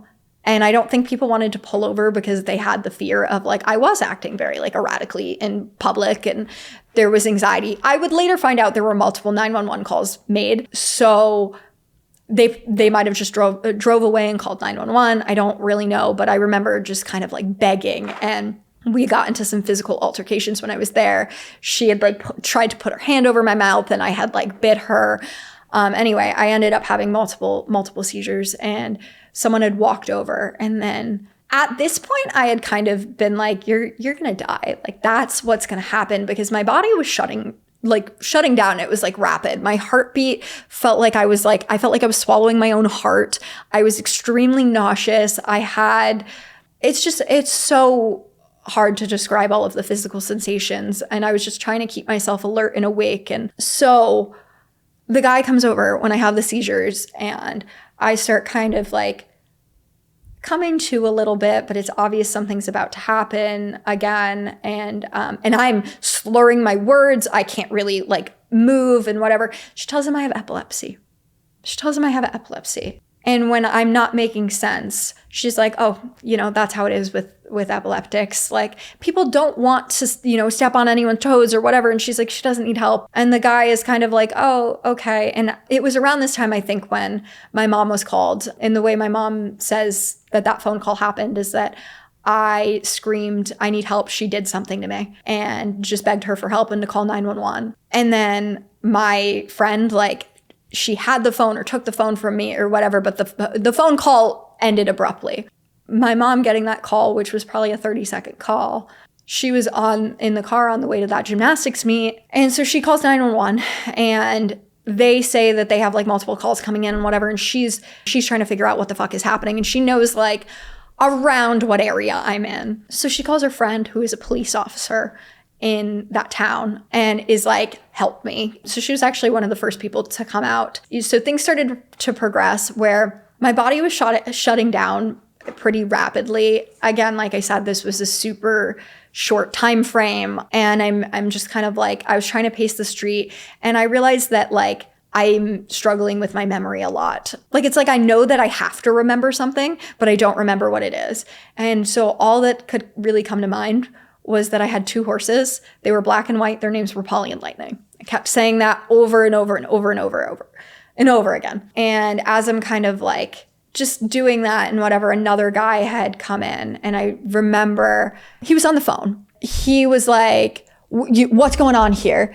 And so I had said something along the lines of like, she did something to me, like, I'm on drugs, I need help, please help me. And he was like, she's talking, but she's not super alert and like whatever. So I think that he is the one that saved my life. But I, at some point, collapsed on the ground. And when I had collapsed, eventually my body kind of just like gave out. What I remember of those moments was hearing him kind of like, his voice got louder and he was like trying to be like, hang on, hang on. I remember hearing sirens off into the distance and being like, this is almost over, but also I can't fight anymore. And I said something along the lines of like, I'm so sorry, I can't fight anymore. My toes started to get really hot and numb. And I just remember like, then everything would get like cold, like super ice cold. And then all of a sudden I couldn't feel it anymore. And it just went up my entire body.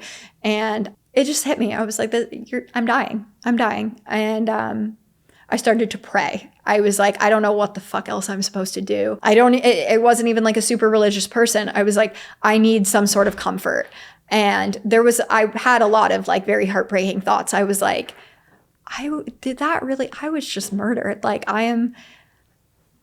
did that really happen? And and so it travels up, and I remember there was this moment of like, you don't really have to tell yourself to breathe, but I was trying to be like, take a deep breath. And I remember physically feeling like my chest would not rise. And then in that moment, everything just started getting like very fuzzy, and I started feeling like I was like being sucked out of my body. And I know that the ambulance was on scene at that point, and they were able to give me some medical care that was able to help me and ultimately save my life. But for me, I ended up having like a pretty significant out-of-body experience where like I thought that I was dead. I was like, it's over. And I describe it as like, it was the most comforting thing I've ever felt in my entire life. I was not in pain. I was not fearful. I was not. And while this was happening, while the EMTs were working on me, while I was being loaded up into an ambulance, I had oxygen. I had, an IV, like everything that they could physically give me on an ambulance without being in a hospital. They did. She was recording my body. She was recording everything that they were doing, and she posted it to her Snapchat stories. And I could kind of like, it was a weird experience where like, I could kind of hear things. I wasn't able to like talk, like, and it wasn't like I was awake. It was almost, again, I will use that feeling that maybe people know or maybe they don't, of like, you're asleep and like you hear your alarm clock in your sleep, and like it kind of goes into your dream. That's kind of how it felt. Like it was almost existing in this like other world where everything was super peaceful, and I was just hearing what they were saying. And so she kept saying, Lexi, you're my best friend, oh my God, and like whatever, as she's like posting these videos. And the EMTs were like, are you fucking kidding? Like, that, you are so disgusting. And then she was like, anyway, my dad's gonna come get me, and tried to like run away from the scene. And they were like, no, the fuck you're getting on this ambulance and you're coming. Also, we're calling the police because you assaulted this girl. And I forgot to mention that the guy that ended up, that I do believe like is the one that saved my life, there was a point where she was trying to like speak over me. And the guy specifically was like, I'm not talking to you, I'm talking to her. And it's not like she can really talk that much, but like, I have a feeling you have something to do with it. So I know in that moment they were like, there's an assault happened. And the EMTs, like I said, I could hear them. And they were just like, they kept saying, I don't know if you can hear me, but this is what I'm doing. I'm putting, oh my God, it makes me choked up. I'm putting an IV in. I had oxygen. We're putting in oxygen. Your heart rate's super high. Like, the tone when they were talking to me changed very rapidly when they were talking to her. They were like, what the fuck did she take? And they were like, she's fine. Like, she smoked some weed. And they were like, no, weed doesn't cause this. Like, it doesn't cause what we are working on right now. I had a heart arrhythmia that was just like, my heart wasn't working correctly at all. And my oxygen was low. My blood sugar, I didn't even find this out until years later, was, super high and raised even when I was at the hospital. So they were giving me fluids to try to lower that. The hospital was about 5 minutes away. So I was rushed over to the hospital. I know they had like given me some medication. As I got older, I think that it was either the guy on the street or something. I think someone gave me Narcan, and I think that's why I wasn't like there, but whatever. I know there's like a note when I got the medical records that like kind of like alludes to that, but I don't know exactly. Like, we were in kind of like a dangerous area. So, I know sometimes people like carry that around. I think that might have been how it happened. I'm not really sure. But later on, opiates did come up in my system along with synthetic marijuana or K2 spice, whatever you want to call it. So I think that might have been the reason, like, because I had this medical intervention, I had the oxygen, I was having everything, that I was able to kind of like survive it. But I remember they were unloading me off of the ambulance, and they were kind of like rushing me into the hospital. And they had said something like, go to 18 or whatever. I think they were talking about rooms, or I don't know. Maybe it was something medical. Not really sure. But I interpreted that as like, oh my God, she must have lied to them at some point. I'm 16. I'm not 18. And they think I'm 18, and they're not going to call my mom and whatever. So I kept trying to like mouth like, I'm 16, not 18. And I just like, my lips weren't working. Like, I just couldn't. And they were trying to like reassure me of like, hold on, as best you can. And I don't know if they fully knew that I could hear them. But my eyes flickered open while I was still in the ambulance, and especially when I was being unloaded. And it felt like the entirety of the medical staff was like there. I had been a fan of like Grey's Anatomy. I felt like I was in a medical TV drama. I was like, what is going on? And so they are unloading me and rushing me in very fast. And there are some conversations about like, okay, we have to see like if she can maintain her oxygen just on this, because it's only been like 5 minutes and whatever, and we might have to intubate. And like, no food, no water. Like, this was the first time I heard like NPO, which is kind of like, I guess, like no food, no water. And what my best friend does is, this was also another weird thing. I remember she carried a water bottle with her that day. It was like a metal water bottle, and she had never done that before. And she had said it's because we smoked weed like the week before, and if she gets drug tested, she doesn't. But like, it was weird. I was like, why? Anyway, she unloads the straw and starts like, takes the water and opens my mouth and starts tipping it down my throat. Like, after literally just hearing that we might be like intubating and that I really can't breathe. And I remember the nurse being like, no, don't do, like, what are you doing? And then she was like, well, she's thirsty. And, I see her lips are dry and like, whatever. And they were like, absolutely not. And they were like, get her out of here. And they were trying to explain like she could suffocate, she could choke. And she was like, well, she's my best friend, I don't want her to be thirsty. And just kept pouring they even said, the nurses, the doctors, like everyone that was there was like, that girl's not your friend. Like, she hates you. So I'm in the hospital. I hear kind of, I guess that like the police are coming, and the EMTs stayed with me for a little bit when I was in my room, and I guess they had contacted my parents. So like I said, my mom's friend had went over to the scene. I was already gone. So she had come, she figured out from like people, you know, where I had went, what hospital I had went to. And my mom turns the car around. It was actually her friend that was driving to the gymnastics meet, and like turns her car around and was like, I'm going to, you know, see my daughter. But she was like over an hour away. So I don't think like anyone was fully prepared for like what was happening that day and what was coming in.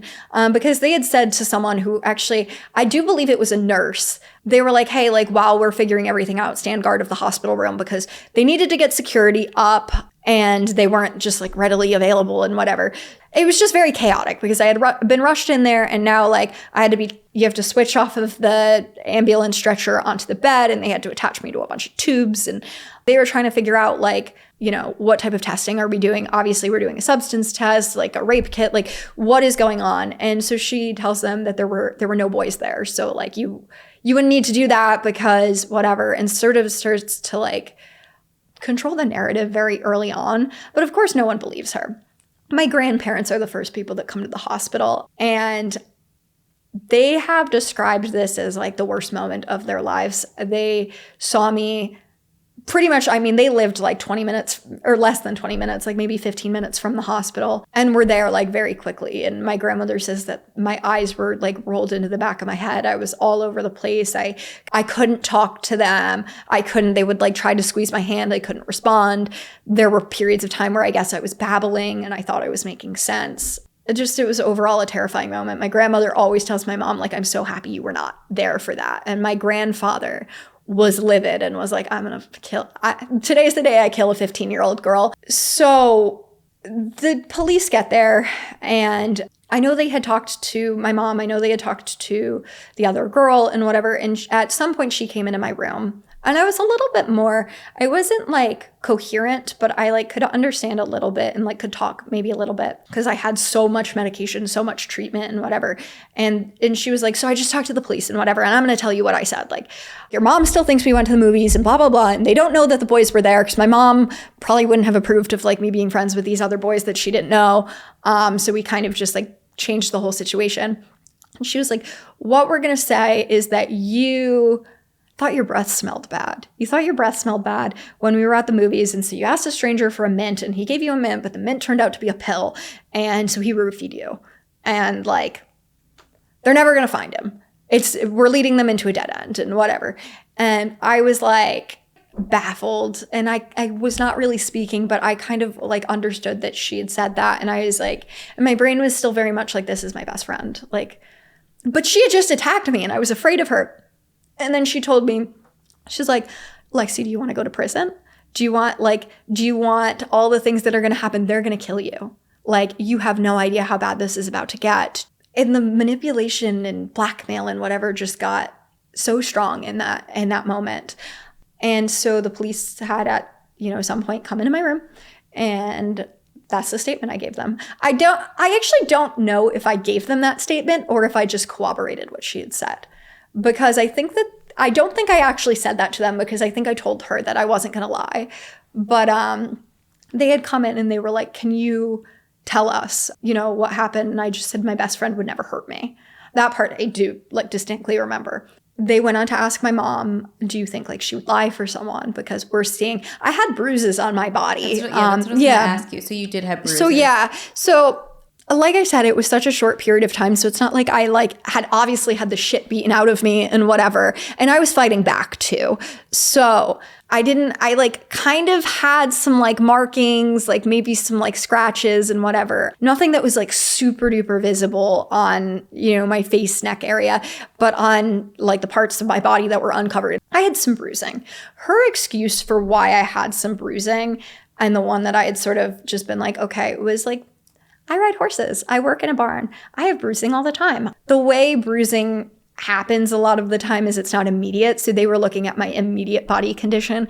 And so a lot of it was just like red marks and whatever, but I wasn't like covered from head to toe or anything. I think that they were just like, okay. But at the time it was like, I think that they just didn't want to do any extra work. I think they were just like, The doctors said that they didn't think that I was coherent enough to make a statement, but the police were like adamant that I do right then and there, because they were like, well, we need to talk to her right away before anyone can get, and like had been unaware that this had happened. Another thing is my best friend in that moment. So my clothes were laid out right next to me in a hospital chair. And my best friend had a tote bag with her, which she had gotten from her dad, because her dad came to the hospital too. She took my clothes and she put them into the tote bag. And then her excuse was, well, these were my clothes anyway, because she left, and that was caught on security camera. Like she knew all good and well that they wanted to put my clothes through analysis and whatever. And she took them. And I felt like there was so much of a like, this is just a 15-year-old girl, and like, what really could she do thing? And at the time, what I thought was that the police were just all so happy for this to be a roofie case, and like roofies happen all the time and we rarely catch the guy. Oh, well, like, I assume that that's just what's written in a report somewhere. But like, it was insane to me, because I was like, had you taken one step further, you would have realized how like calculated this felt. Mm-hmm. And because I realized it, and you know, of course I lived it. But so what was it that they ended up giving you? Like, what did you smoke? Did they tell you exactly what was in your system? So basically it was synthetic marijuana, which kind of is a blanket term for a lot of things. I'm not a medical person, so I don't really know what like chemical it was that flagged that. I know that the reason that they know it was synthetic marijuana was because some chemical flagged it, because synthetic marijuana typically does not show up in the bloodstream. That's why like it's commonly like a prison drug, whatever. Now, opiates showed up in my bloodstream, so that made sense. But because of the other chemical and the fact that I said like this smelled like weed, you know, I had kind of like assumed that maybe that's why they came to that conclusion, because in my medical records, it doesn't say it was like this, whatever. It says it was K2, synthetic marijuana laced. Mm-hmm. So it was like cut with an opiate and, you know, another chemical. But I know that there had to be some other sort of chemical. A ton of shit happens. I end up, you know, I got discharged from the hospital. Were you honest with your mom about what had happened? Like, did you tell your mom that they attacked you? My mom knew, because I had told her on the phone when I had called her screaming. They had done something to me. And then my tone was so quick to change, and I wanted to shut her out. I didn't want to have the close relationship with her anymore. So she knew that I was lying to her, that there was more to the story. But it was also my story to tell. And I don't think anyone could expect what actually happened. Until I was willing to put the pieces together for everyone, and for people to be like, oh shit, that was so obvious and right under my nose all along. Yeah, and I know that you had said that, I guess even when the police asked for, you know, your report or whatever, that you were like, my best friend would never hurt me. How long after everything did it take for you to kind of realize this is what happened? Like, for you to put it together and then decide, like, okay, I'm going to be honest about this and, like, say what actually happened? I tried to convince myself that this was a rape attempt gone wrong, that they were trying to, like, it was, like, some, like, gang rape thing. I really thought that would be better. Did you think that your best friend was in on it? Mm-hmm. Okay. No, I knew. So, you know, I got discharged from the hospital, and then I ended up having to go back, because very quickly I tried to end my life. The panic attacks were really bad. I also, I had some withdrawals from whatever it was that I had taken, which they had warned me, like, that could happen, but I had taken one hit, so it was like, it's not going to be that bad. And I had, like, a lot of just, like, symptoms of just, like, I don't know if it was true withdrawal or just, like, my body was feeling weird, and I was traumatized, and it was, like, adjusting. But I ended up having to go back to the hospital, and that hospital was like, she should have never left. But after that hospitalization, I was discharged, a few days later, and kind of like, my mom said it felt like she brought home a newborn baby. Like, I was just completely different. My friends after that, and I was like, I just lied for you. Like, you better be really fucking nice to me now. I didn't really want to be friends with them anymore, but, like, I wanted them to kind of, like, acknowledge what I had done, because we all knew I did it. And this was, like, my last effort of, like, I love you guys. I'm protecting you, because you would go to prison right now for what you just did. And but they were really weird, and, like, I probably should have known, like, something was wrong. They deleted their Snapchats. They deleted their Facebook. They were just acting weird, and she had said some things to me that were really confusing. She was like, she tried to tell me that the doctors were lying, that the drug tests were wrong, that that I misremembered the entire story. I was hallucinating. I was, you were in psychosis. Like, of course, that makes sense. And so I had mentioned something to her about like what I remember, like the choking and you assaulted me. And she had said, no, Lexi, like you did that to yourself. Like yes, you were choked and the bruises are like you hit yourself, you whatever. Even if that were true, you still left me to, like I still almost died. But then I tested the male, the guy, and I said the same thing to him. This is where I knew, the exact moment I knew. He had said, it wasn't me choking you up against the wall, it was her. What? Because I thought that I was attacking myself. And they turned on each other and were very much like, this only happened because of her. And then she was like, this only happened because of you, like you as in me. Did you ever ask them, like, why did you guys try to kill me? Yes. And so I also want to say that it's not like they didn't know that that's what like I thought. I also like, I publicly talked about it. How I was like publicly speaking about it was like, nope, they tried to kill me. Everyone had seen those Snapchats. Everyone knew. How long after this happened did you start speaking out about it? On like my social media accounts, which were obviously followed by no one and were all private immediately. And in response to that, they just deleted their social media. Okay. They never, like even to this day, they have never tried to say that didn't happen. And in fact, now they have admitted that that's what happened. But they immediately were just like, it almost was like they were like taking cover. Okay. And I was like, you don't want to defend yourself against these, accusations, or you don't want to. And I think I knew deep down, but I wanted them to try to clear it up because I knew you had planned to attack me. I knew that 100%. Like, I was like, I know I felt like you wanted me dead and I know that you didn't care, but was it just that you didn't care if I had died or that you actually wanted me dead? And over time, it became very clear that it was like, they wanted you dead. People had told me that they had made comments for years about them wanting me dead. I started to put two and two together about, my ex-boyfriend, her brother, he could poison me. It would look like a suicide. Huh. Okay. So the aftermath of it, so you would keep talking to them? So they blocked me like within a couple days of it happening.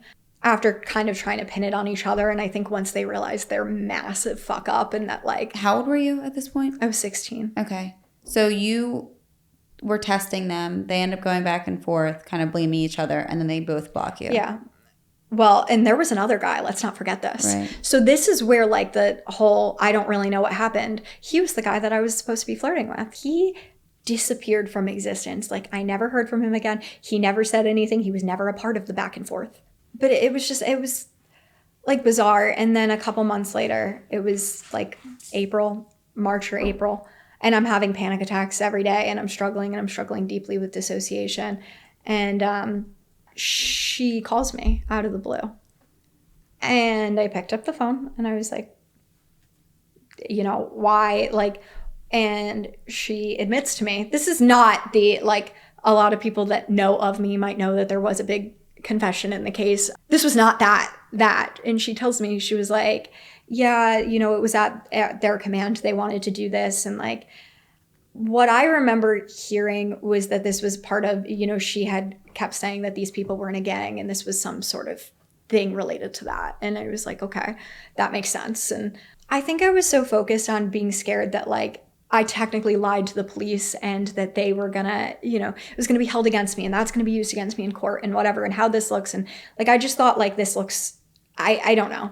And I had been let down by people so many times and I was like, who am I supposed to tell? There was like a period of time where like I couldn't walk out my front door. Like I couldn't go anywhere. I had panic attacks, like extreme trust issues. And I didn't want to go to court. Like I wanted justice. I didn't want to have to go through a trial period. And I didn't want to know every detail of everything that they had actually done. And because it was almost felt like it was enough for me to know that it had happened and it was planned. That's devastating enough. You were my best friend.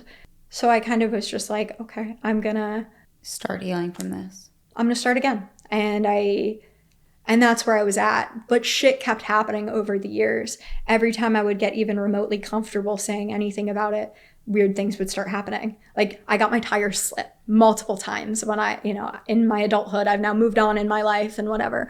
I got followed while I was running.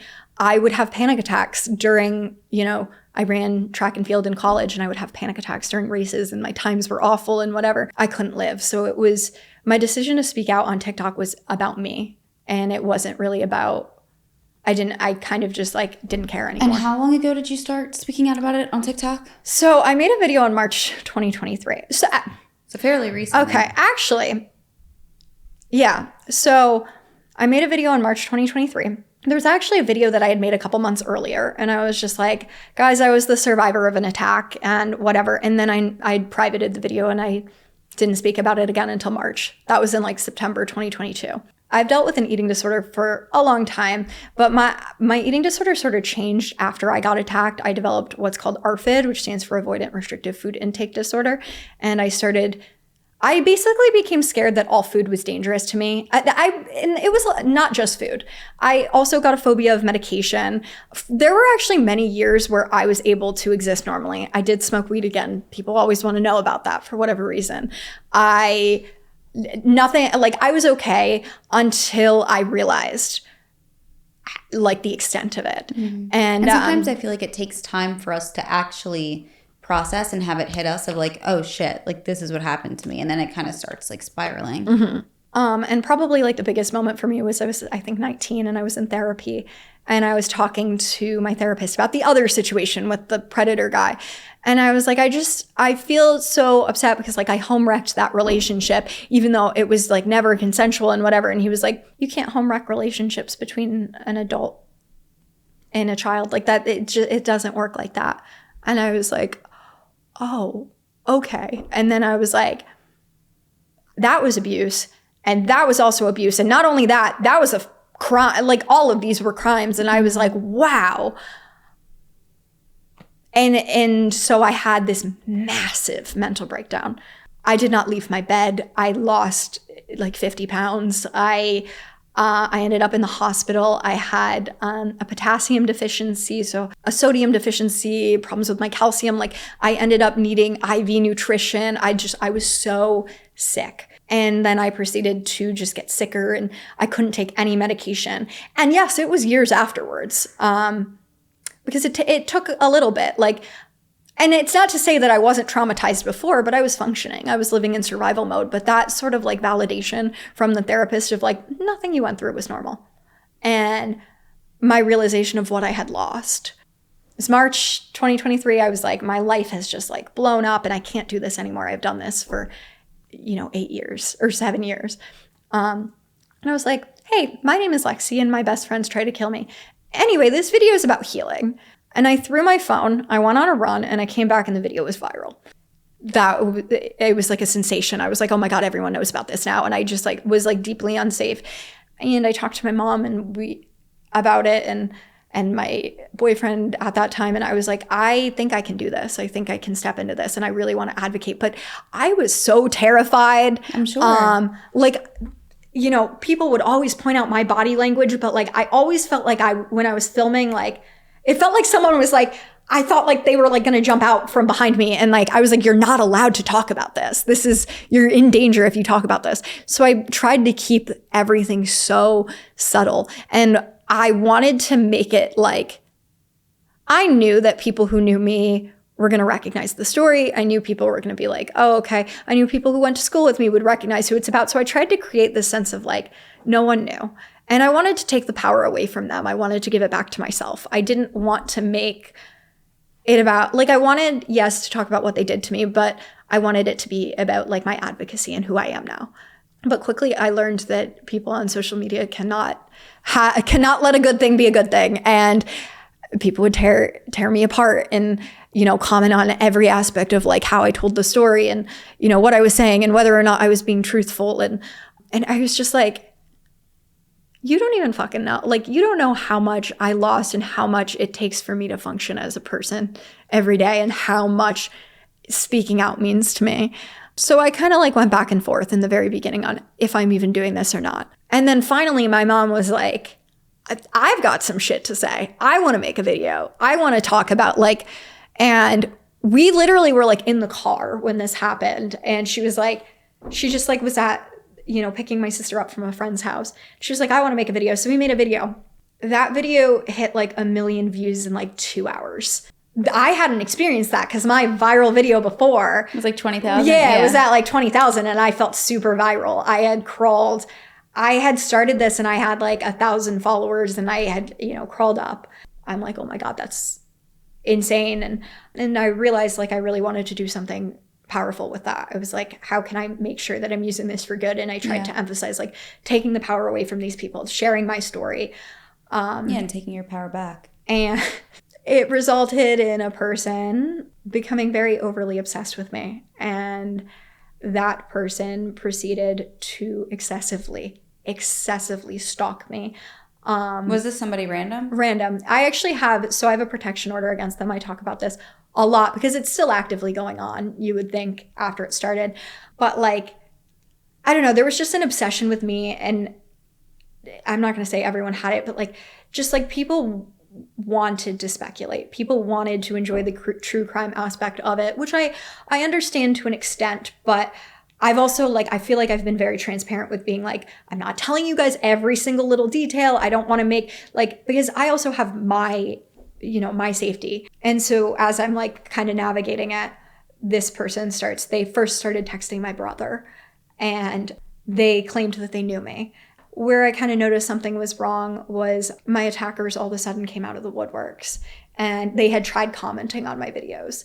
And they did try to push into, she overdosed, this is her fault. Which I've always known they were going to do that. I knew that that was the plan all along, that this was a suicide.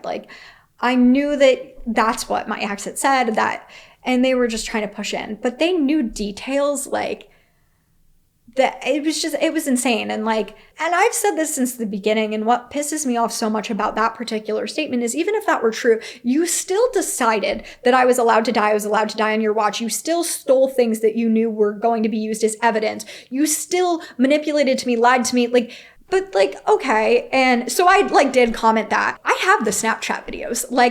I wasn't the one that did this because I was in the hospital. Someone else took another phone and recorded those Snapchat stories that they had posted and sent them to me. The reason that those videos are not public is for me. It's not for them. Yeah. I don't care about them. It's because I've been very private about describing my injuries, describing, everything that happened. And even here, I am more vague than of course, there's gaps in my memory and whatever, but I do know more, I guess. But I will stand by the fact that I don't believe that everyone needs to know every single little thing that happened to a 16-year-old girl.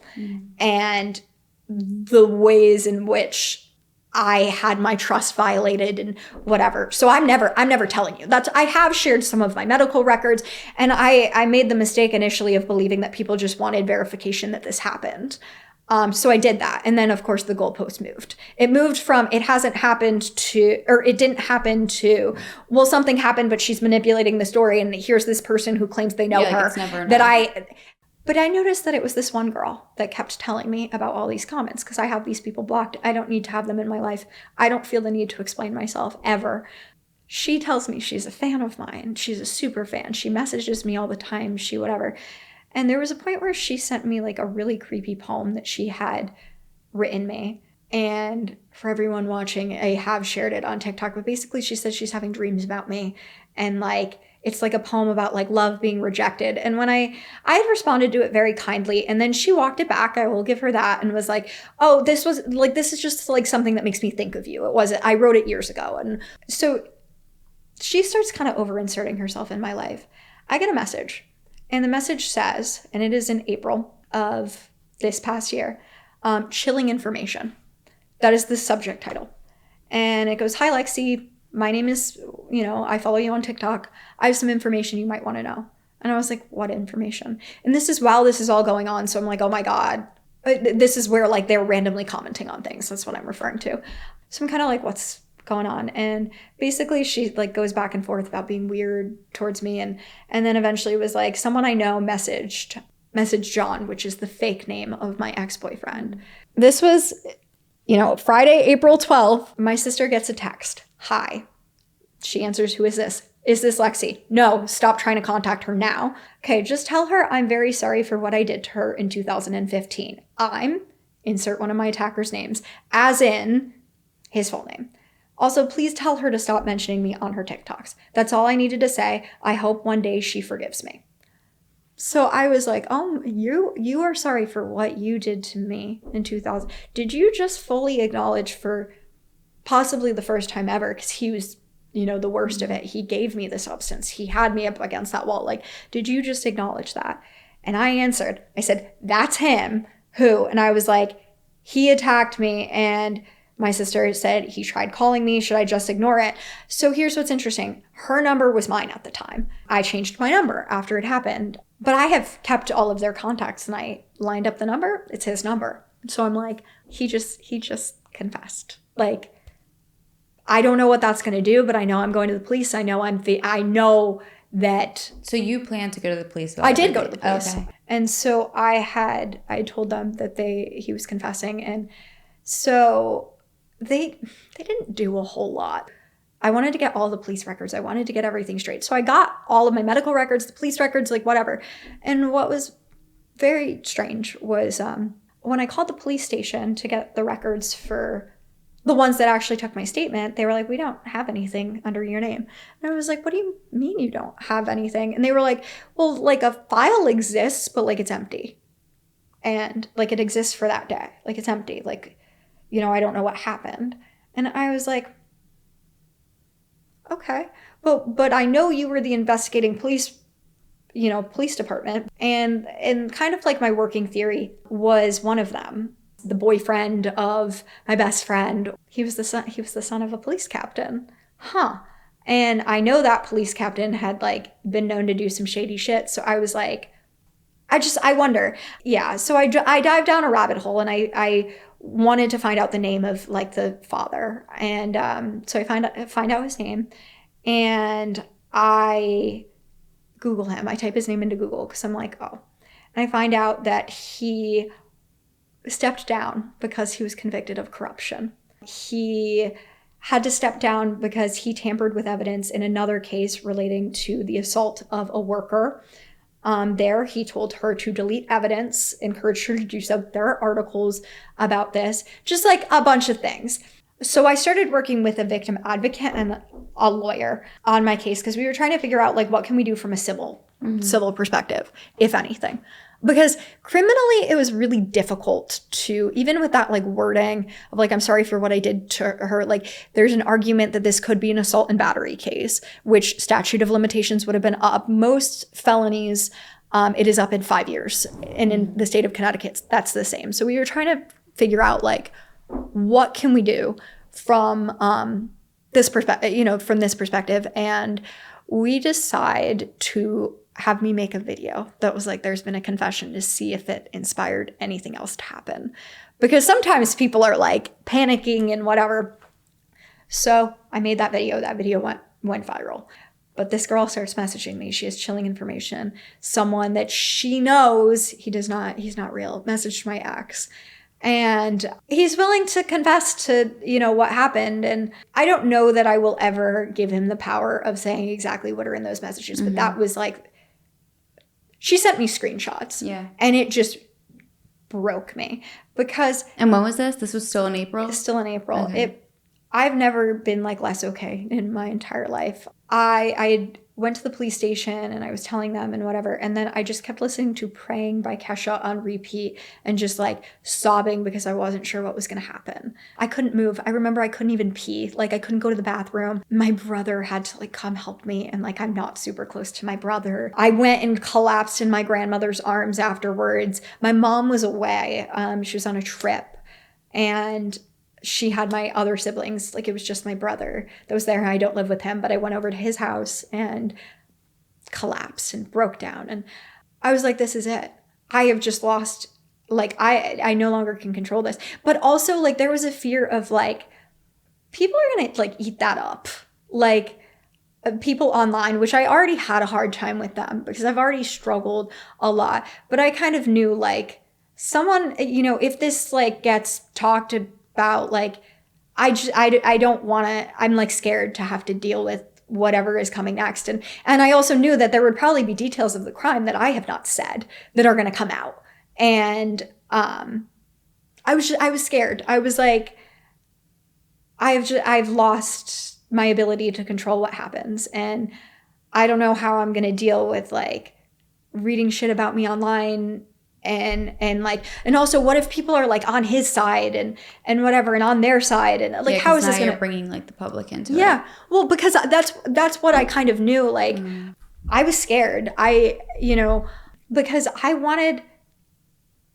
wanted speaking to be about me and my power and advocating. Yeah, and advocating. And I wanted, then this is where shit really hits the fan, because this person keeps doing things. There was a person that had texted my brother back in like February, and some weird shit had even been happening in the months before that. And I was kind of like, this is so traumatic for me. Like, I don't think that they even fully realized how devastating it was. But also because reading his messages, even though he's like admitting things, like he tries to get the upper hand. He was like, I'm just going to let this blow over. Like, it's going to blow over. She'll become a has-been.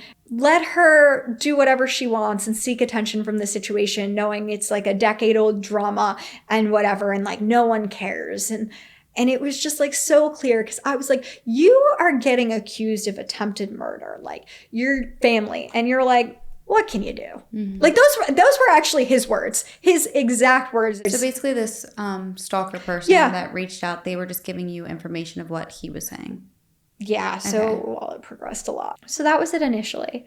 And they had said that it was this guy named Tom who was giving them the information. He was a guy that lived with them or lived near them and was a friend of theirs. And kind of in my head was happening was like, this girl has a parasocial attachment to me. She's probably like young, like, she wrote me that weird poem, like whatever.